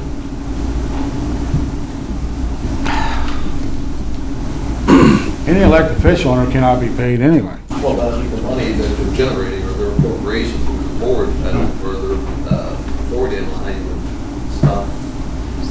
Put a cap on it. Well, and the thing is, you know, if they wind up coming up with all their funds and, you know, but I've heard, you know, there was talks about maybe initial money and this and that, well, you know, that's the residents' money and the people's money. Excuse me, but I heard rumors that the director could receive $80,000 a year. That's a rumor. They haven't established anything. That it was worked into it. Well, it is. A sample plan. They'll go out and get grants, federal grants, stuff like that to operate on. Well, I haven't heard any rumors, but I mean, it's just wide open, you know, I mean. That is exactly. Well, it was a plan that was presented to me that I was told later that it possibly the director could make up to $80,000 a year. Who told you that? I never heard anything like that. I've been involved. I was the one who started this. I mean, the way this reads, I guess they could vote to pay them $300,000 a year if that's what they voted for. I think Mike's right. But I mean, whether, you know, the way this is, they could vote for $2 or nothing, or 300,000. I mean, they'd be their own board. Right. That's why. I mean, that's a big thing to put out there. But the compensation of the board members has nothing to do with the development of any kind of port. The Port Authority is just a board, just like we are. Right, and that's why, I mean, like if that can say that, even if there can be something until it's fully funding itself, that it's a volunteer board or something, I don't know. I imagine it would be. It's going to be. Well, I mean, I don't want to have that issue. On taxing, is this a board that is appointed? Right. Well, if it's not an elected board, would they ever have the ability to levy taxes since they're not? It's in the statute that they can put a tax. It's a whole different creature. On the subdivision, which is the entire city and also Aurora. Okay. So. But I don't see that happening, Mike. Typically, they can't. I really don't. Not long as I'm on that board. That's not their purpose. That's not the purpose of it. And under a different. Which, I mean, I understand that. It might be, you know, an issue. But even if it doesn't happen, you know, in this 4-year term, you know, the next people that's on there, I mean, that. Well, yeah, they can change rules all the time. State can do a different statute and change everything. And I mean, the next council could change their ordinance. But I think you're misreading the statute. I mean, it says such compensation paid to the municipal corporation may not be derived or take origin directly or indirectly from levies, taxes, assessments. That's were imposed upon the citizens. See what I'm saying? They're saying that they can't do that. That's the county's, and this is under the county section. You know, if the county does a Port Authority. So they're not commingling those taxes and deriving their funds from I mean, just for a county Port Authority. And like I said, that's the only, I don't know, that's the only thing I can see as far as any kind of taxes, and that has to do with a county creating the Port Authority, not two cities, because we don't levy taxes. I mean, those are the only two issues. I mean, I would sure like to have cleared up before I vote on it, 'cause, you know, but that's I think you just completely up declared that we can't, the Port Authority can't impose tax. I mean, this He is just something- said they could, Mayor. The city can't. The Port Authority two can, different though. sections read, That's it not what kind of she read sounds on like they statute. contradict herself, but The county can't. County can. When- And, when- and what he's reading under is the county's creating a port authority, and I think they put that in there because normally the county is the one that levies the taxes, not a city. I mean, I don't know. I can definitely get more direction. We've been talking with, we have talked to some attorneys at Ice Miller. The mayor's also previously talked with, Chris Goffinet, whose dad is the head of the Port Authority in Tell City. So, and he's also an attorney, he's from Tell City. So, I mean, if the board wants more information concerning that, but I do think that's only for when a county is creating the Port Authority, not a city, so. I make a motion to table until, Mrs. Votalk comes up with more legal, information and kind of have in place which each board member will make and whether the citizens of the city of Lawrenceburg and Aurora can or will be taxed. is there any way I could add one thing to that motion? And is there any way to have a written legal opinion given to everybody? Just in writing that whatever you determine.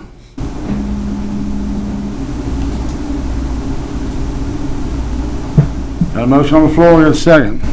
I'll second. All in favor? Aye. Aye. All against? How's that?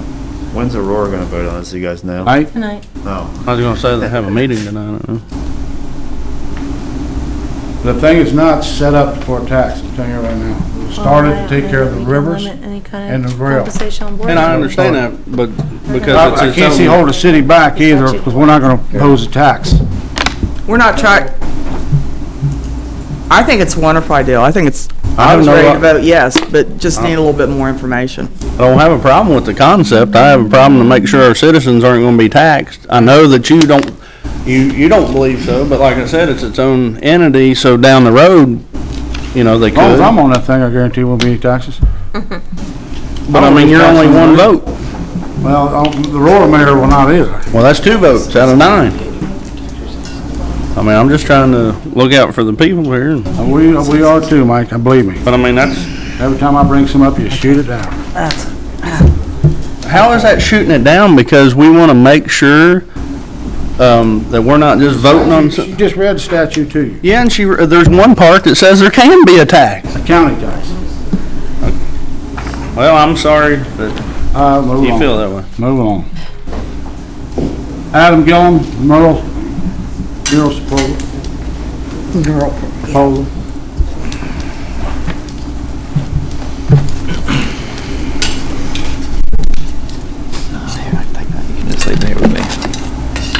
Hi, Your Honor, City Council.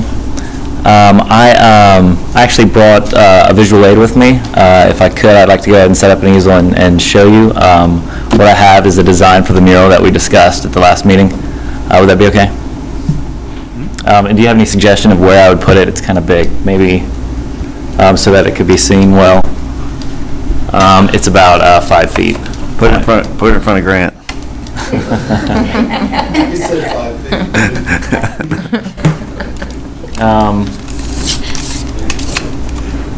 I mean, I guess I could put it in a corner, or That'd be fine. I'll just put it over in this corner there. That's what I thought too. You bear with me.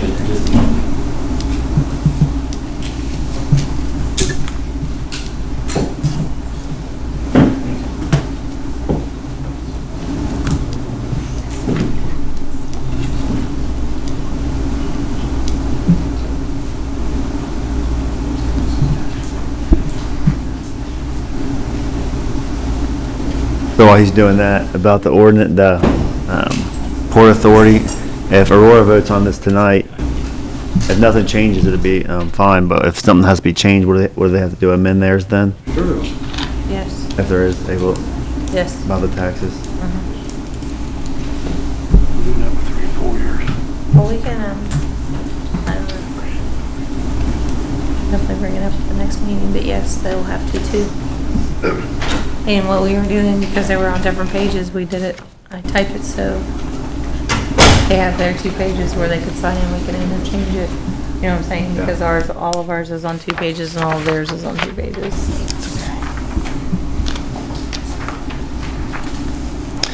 So this is the concept drawing of the mural that I proposed at the last meeting.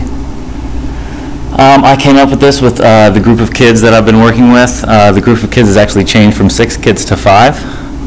We had one of our kids drop out of the group. And we got our inspiration from Peggy the Flying Car. And we've included the Ohio River and some specific buildings around the town, and of course the clock tower. 2 things were missing from my proposal last time. One was the design, and the other was to figure out insurance in my budget. And I have since spoke with insurance companies about that. And so I have a new budget. And if I could, I wasn't able to get it in your packets, but could I go ahead and give them to you now? Is that all right? Great. Here we go. Looks really nice.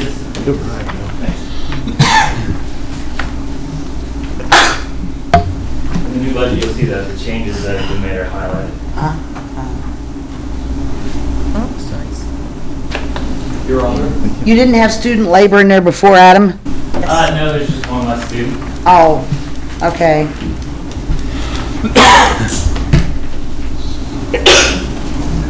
Your Honor, Mr. Clark was at the last meeting. So? He said there may be some bad news, but he didn't really see a problem with it. I'll let Mike explain. Go ahead. Per the zoning code, you would, since that's on private property, you would have to go through the formal variance process. Okay. And I'm sure you'll get, you know, if the council supports it, you'll have all the support. Okay, good. But it is a formal process that, in fact, if everything goes through and you want to meet with me after the meeting tonight, I can still get you on the September dockets. Sounds great. If not, it'll be October. So Oh, okay. we'll see how this goes. But I mean, you know, we could waive if it's a community project, not for profit, we could waive all the fees. But we still have to go through the formal process. When is that meeting, Mike? You know? The 4th. The Planning Commission is the first Wednesday of the month, and then the BZA hearing would be the 4th Wednesday. So it would be the 4th Wednesday in September. So that wouldn't be, he was trying to get it done before Fall Fest, the last meeting, so that wouldn't happen then. I still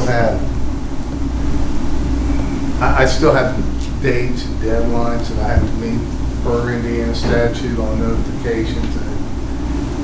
We could call a special meeting, get it done maybe a little earlier, but not much. I assume this is going to take you a little bit of time to do. I think it'll take about a month. I mean,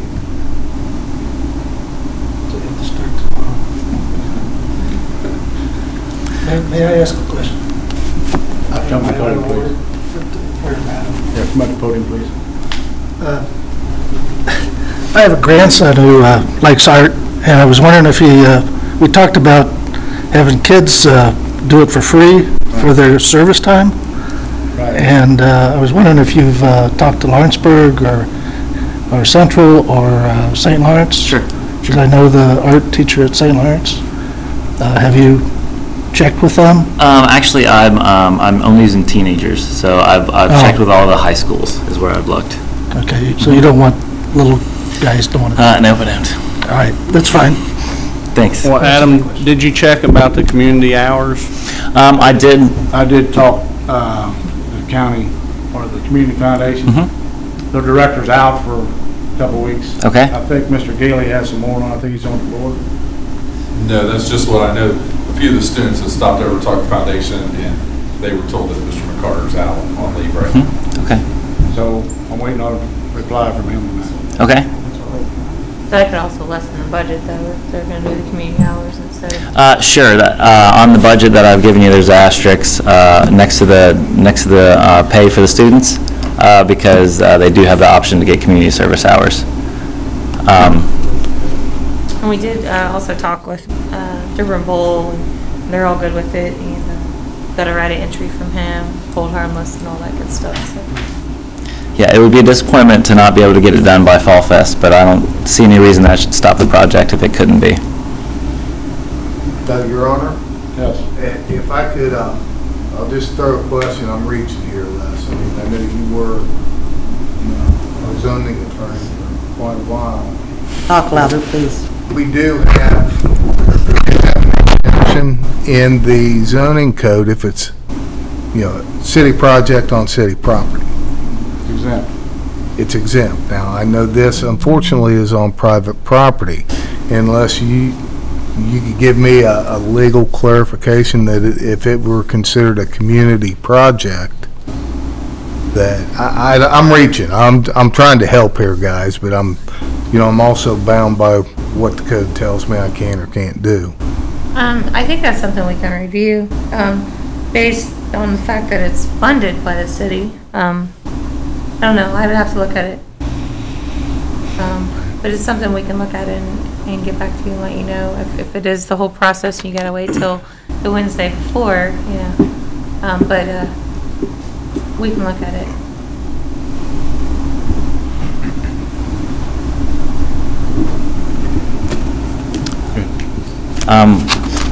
I guess what I was looking for still though was an approve on the design and the new budget. Well, I was gonna say, they're gonna have to approve more money, yes. Oh, and Adam did call sites, and I talked to sites. And one of the things he did approach me first about was actually having the student labor as city employees. Sites did recommend against that. They just thought that it would open a can of worms, basically, without going into all the legal details. But he has since talked to, he also is insured by sites, and there is a difference there of about $1,700 or $1,500, correct? Mm-hmm. It's what is it? $1,250 is the difference in the two budgets. But that could change if some community service hours were done. Every student that would opt for community service hours, that would take $250 off of the budget. And that's money that I would not be asking for. Or you would reimburse us. Yeah, but actually, we are going to require that he bring invoices and receipts, and he'll be reimbursed out of what he brings us as far as the reimbursement. And didn't be paid as he goes. That's right. Didn't when the council approved this 5760, wasn't it on the thing that if students got community service, he would return the money that was not used? Correct. But I mean, at this point though, like I said, we are requiring that he just, we're just like any other project. He's going to bring receipts and invoices to us, and we'll pay him off of those receipts and invoices. Okay.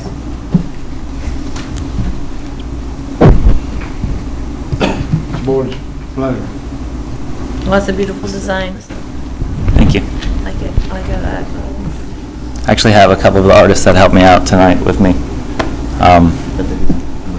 They're here for moral support. And who are they? This is Ian Thornhill and Shelby Rose. They're both students at Lawrenceburg High School. It would be an additional $1,250, folks, to the budget. I'd like to see it happen. I would too. Where did we take that from? I don't remember. You? Marketing. Oh, city marketing, maybe? Marketing. I think that's right. Okay, I have to go a question on these community service hours. He's got a question, Leslie. The fire department is on the list for providing hours.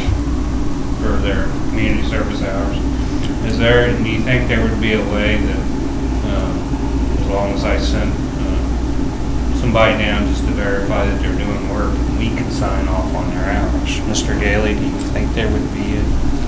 That's a foundation question. Okay. They can watch your truck. I don't think there'd be a problem, John. No, I mean, if I, he Appreciate gives it. me the hours they're going, and one of the representatives, yeah, I'm gonna verify this with this one, this one's here. No, I think, I don't, see it being a I big mean, Jackie signed off on hours that I know of for people. Right, and they allow so- Linda Harper for I've Little done League. that before.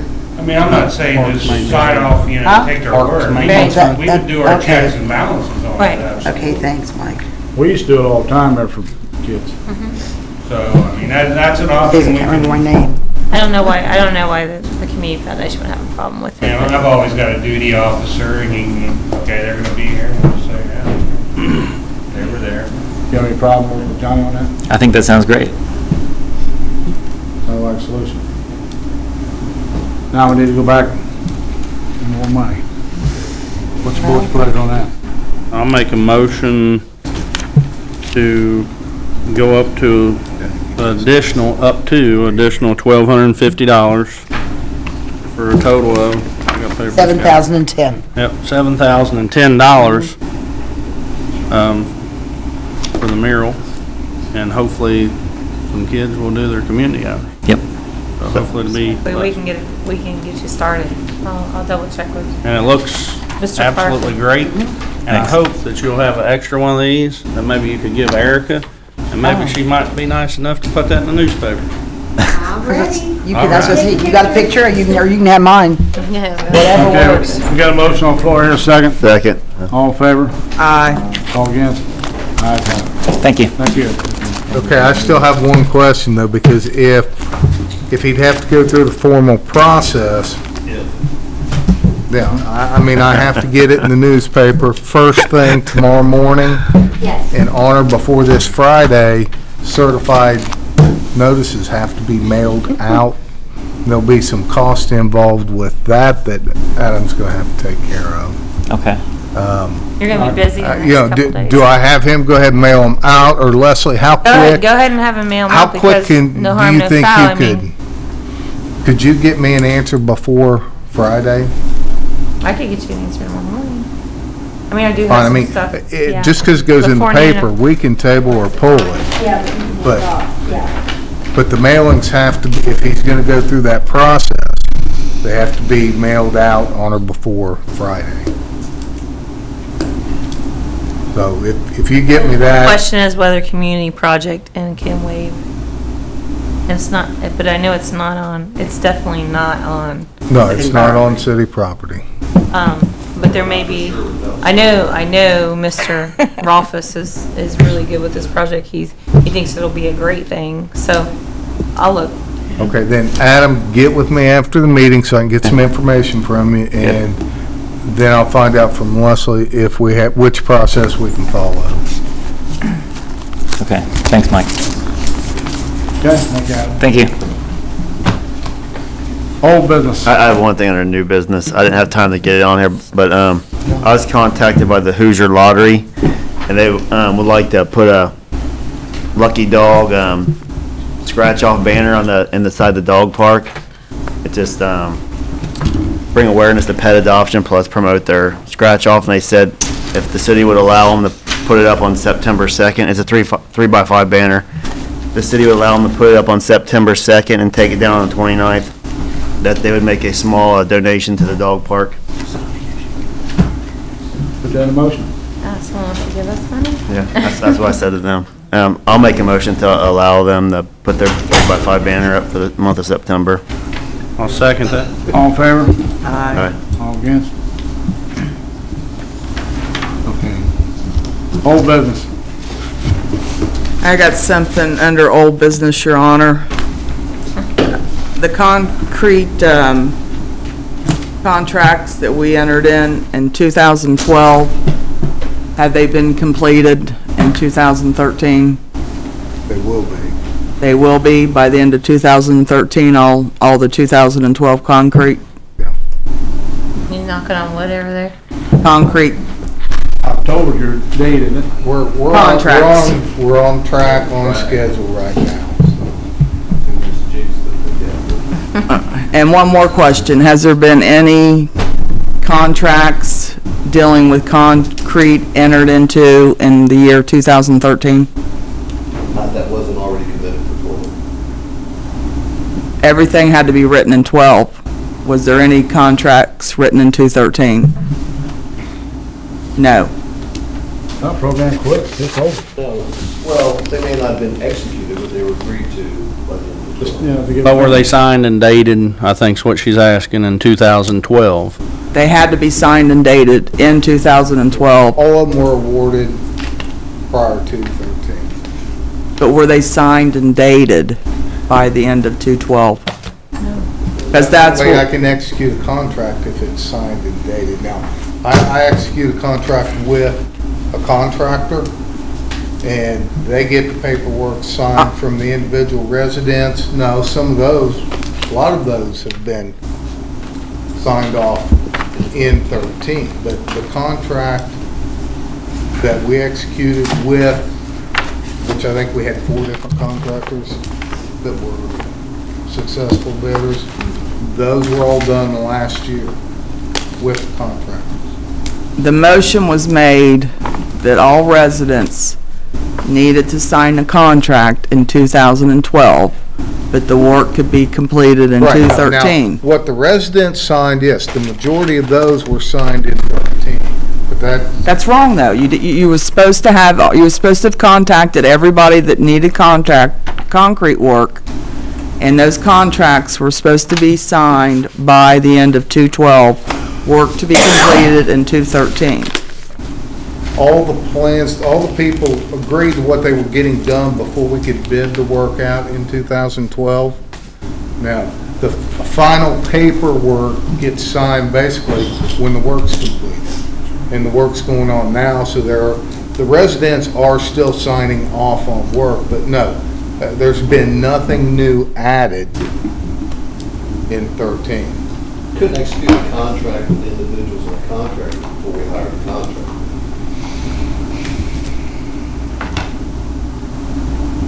If the bids didn't come out till 13, and people were still engaged in 12 to sign up for the program, the bids weren't let till 13. Why would the bids change? They weren't.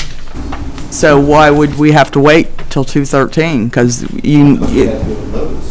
We had to go out for competitive bids. But what the people paid for the concrete work That was did agreed not upon. change. No, that did not. That was predetermined in 2012. That's what it is. So they have today. agreements that they signed in 2012, It's just they haven't signed off and released them until they're... but all the agreements were signed in 2012. Yes. No new concrete agreements were signed in Not 2013. that I'm aware of, Jane, no. Okay, that's just what I needed to know. Thank you. Any old business? Hearing none. Comments from the audience? Everybody from the audience?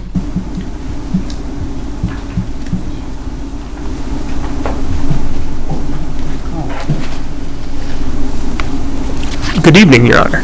I'm Tyler Kennedy, and this is Desiree. We are both current students at Lawrenceburg High School, Early College, and we were here to ask for the board support in possibly encouraging the, one moment please. Community Foundation.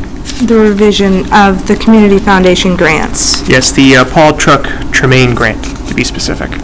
That grant allows, I believe, any graduated high school students who has accrued 50 hours of community service to approximately $1,800 a year to use towards college. However, our argument is that we are currently enrolled in Vincent's University attending courses that are suited for college. As well as when we go to get our transcripts, we have to get a transcript from VU. So in fact, the school itself has changed its name to Lawrenceburg High School Early College. So whilst we are attending college, we are receiving no benefit from this grant. Have you talked to the foundation? We have, I believe, Desiree Yes, had. I have, and they have told me, actually Cheryl Wessel told me that until next year, nothing can be changed because it's already set for this year. I was asking them about giving us the money early in order to pay for IU East and IB Tech courses that are not able to be paid for through the school.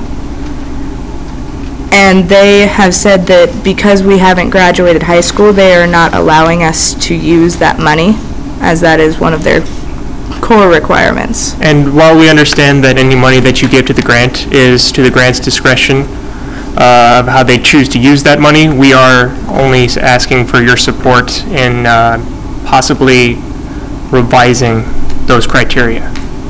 For now and for future, as there's... We are the front, we are the headline, we are the first students that are really in the thick of this. In fact, I believe both Desiree and myself will be able to graduate from Lawrenceburg with an associate's degree. That's what they're running into. Right now, they're taking the Vincennes college classes at the high school. So the scholarships, once they graduate, you know, they'll be able to use a few years of it, but they need some of it now, basically, because they're paying for their college courses at LHS. And like they said, these two might be the first two to graduate high school with an associate degree already, which going into college, they already have their degree, so they basically need their money while they're attending LHS. And the number just keeps increasing. We might be, there's about 3 of us that will, but there's just so many more in the junior class and the sophomore class and the freshman class who have 4 years to do all this. It'll be an incredulous amount of people. Well, we need to make an amendment to the rules. What grade are you in? We're both seniors. What was your name again? So it won't help I'm you. Tyler Kennedy. Tyler Kennedy. Tyler what? Kennedy. Kennedy. Yes.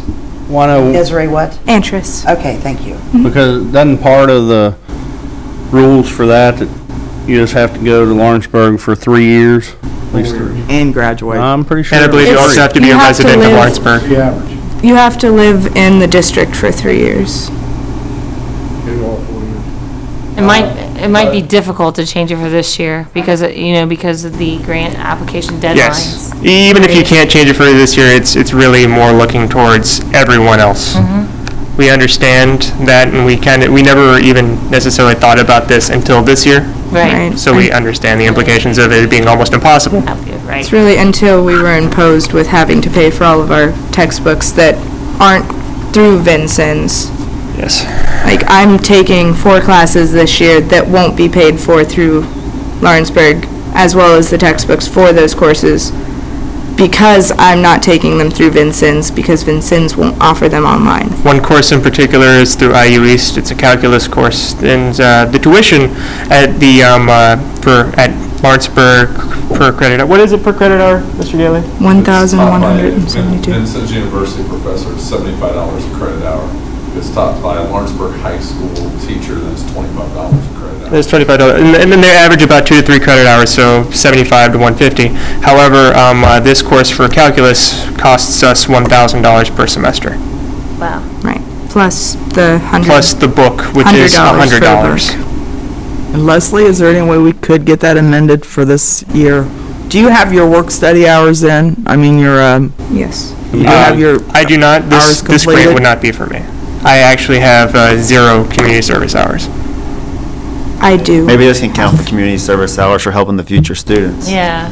I just don't know. Like I said, I don't know. I'm just not sure as far as this year. Well, you need to because get like I on said- those community service hours. I understand that. I've been, what's always bothering me about community services, I don't help my community directly through programs, but I'm very much intertwined in programs at the school, like I'm the band captain. And I help the band specifically, which I believe helps the community. I'm just saying that because I just enrolled my nephew in college. Yeah. And that $1,800 is a tremendous help. Tremendous help. I'm going to do the best I can. Well, you should commend yourself on being able to do that. I mean, back in the day, I would have probably had an associate's degree by the time I was done with high school too. But I mean, so that's a tremendous. I mean, you can think of it that way. It's a tremendous investment in your future. You know what I'm saying? Because once you get out, even if you're getting scholarships or what, those, you know, those. I am Approximately 2 totally in years of support. college. Yeah, I'm totally in support of it. I will check and see. I'm just telling you, I'm thinking as far as this year's, because, like I said, because of those deadlines, that might be hard to do, but we can definitely, I think, well, and the board would have to vote on that, but it's something that we could definitely push, you know, for it to happen, because I definitely think it's a good program. Is there any way that we could get another grant, like, started for something for this year? I don't know, I mean, that's, like I said, those are, Mr. McCardle's out till when, you said? That's They- just what they didn't give that's what me- they said They didn't give when you a she time. went, that she was told. I can call and find out exactly when he's gonna be back, and I can talk with him about it. Okay. Can I ask a couple things? Like, if it says you have to go 4 years to Lawrenceburg High School, well, what if you graduate a year early? Right. You don't get it? Right. I think it only says 3. I thought it said 3 too. Even, You have to live in the system, I think, 3 years, but it. And the reason- 4 years, the average. Because I checked on it at one time, because my daughter wanted to come at one time to live with me, but she had only been in the high school 3 years. And they said it would be covered. Correct, you have As to long be a as- resident of Lawrenceburg for 3 years Yeah. to qualify for it. Yeah, that's what, okay. How many years do you have to attend LHS? Just 3? I don't know if it's necessarily specific on that you just think have it's- to, you have to. It's just that you have to graduate high school. But it does say, Before when it first started up. does say you have to graduate. Live within Lawrenceburg for 3 years. Now, I have a question or two for Mr. Gailey, which I'm on school endowment, but, you know, we talk about so many different things. One, now, are they getting the money for the early college classes? I know, like she says, she's going to Vincennes, which, Correct, a percentage, you guys, the Lawrenceburg Schools Endowment approved a $20,000 grant, so that went to the high school.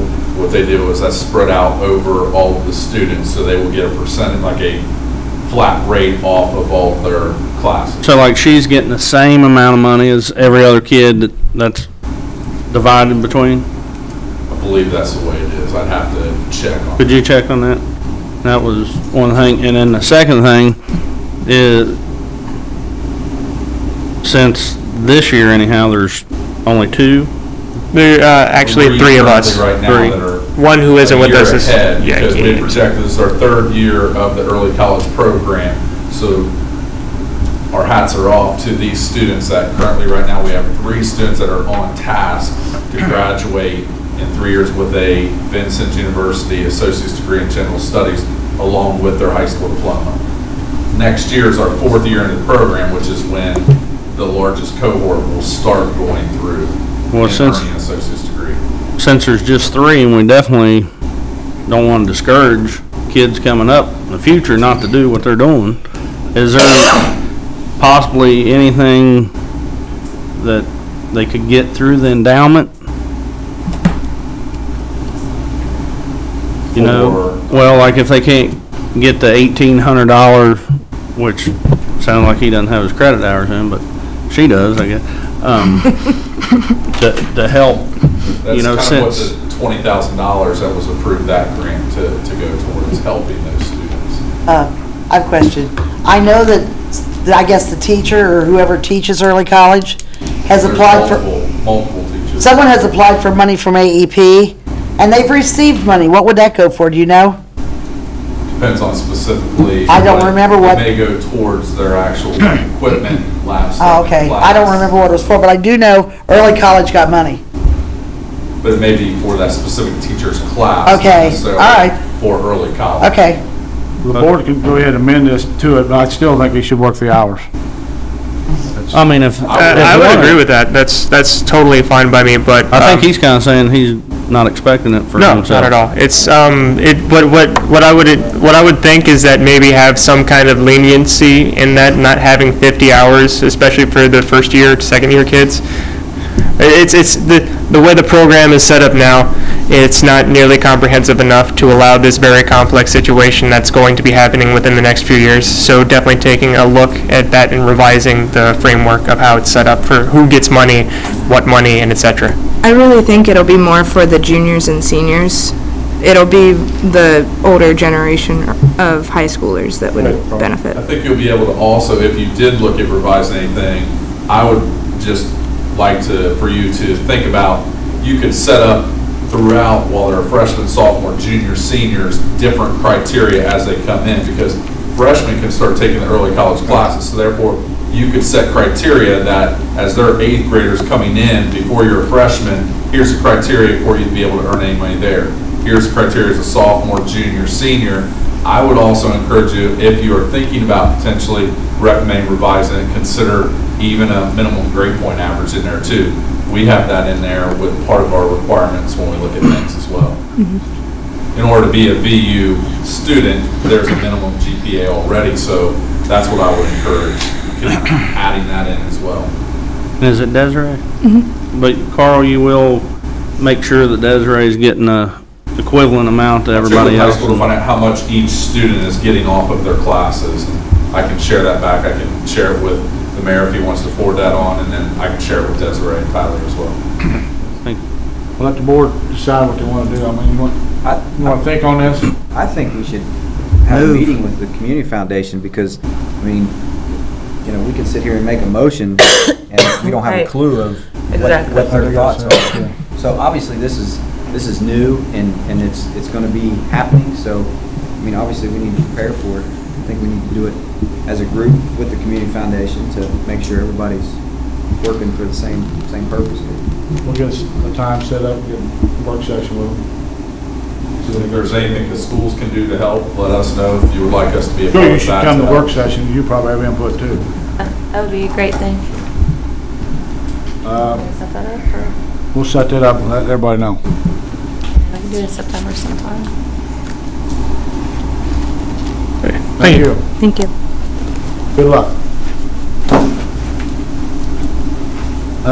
Any more from the audience? Paul, you got anything? Wow. Paul? What did I do? You don't get started, do you? All right. Review and discuss claims for board approval. Motion to approve. Second? Second. All in favor? Aye. All against? Motion adjournment? Second? Second. All in favor? Aye.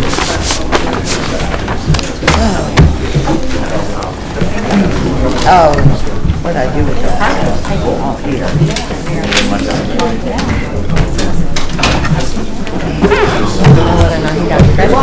Excuse me, it's okay. I'll just beat you against the wall here.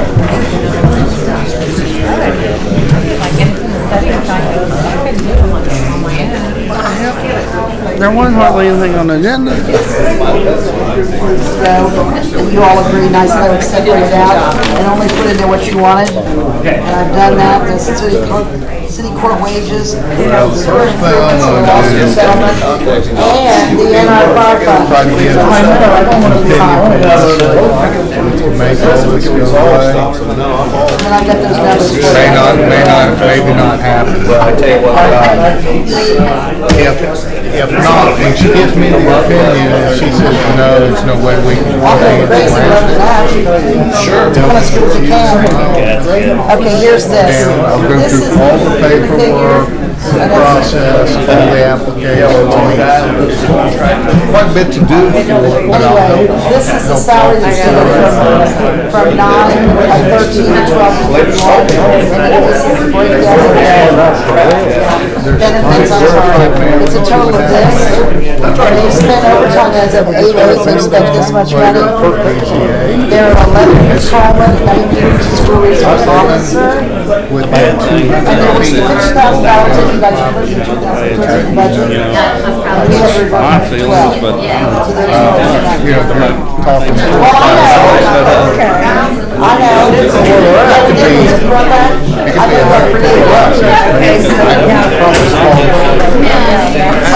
What's the best number? That's an officer with benefits from September to December. Well,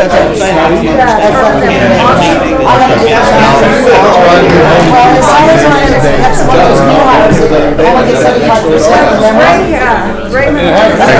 Sorry about being the bad guy. it's not like it's another concept. They got no Moving up, whatever. See where we end up, and I'll let you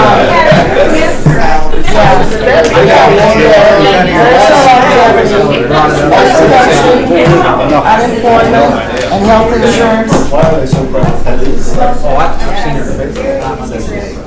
That's what they've spent in overtime, yeah. Overtime spent today is that. Looks good. Why ain't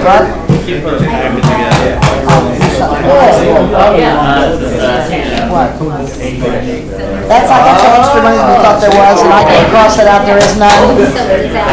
There is no money, because we had to go back to 12, yeah. So this is what's needed, and that's the overtime. Can you move money around? I don't know where it is. I can ask Mike and them, but I doubt if there's gonna be, I don't know if there's gonna be $20,000. But I can check with Mike. Check with Mike on Now that. 6 we'll be there by 9 o'clock. Okay, I will do that tomorrow and check with him, but I'm not sure. 2 hours, 2 hours drive. I'll ask, okay? 6:30. 6:30. Drastic.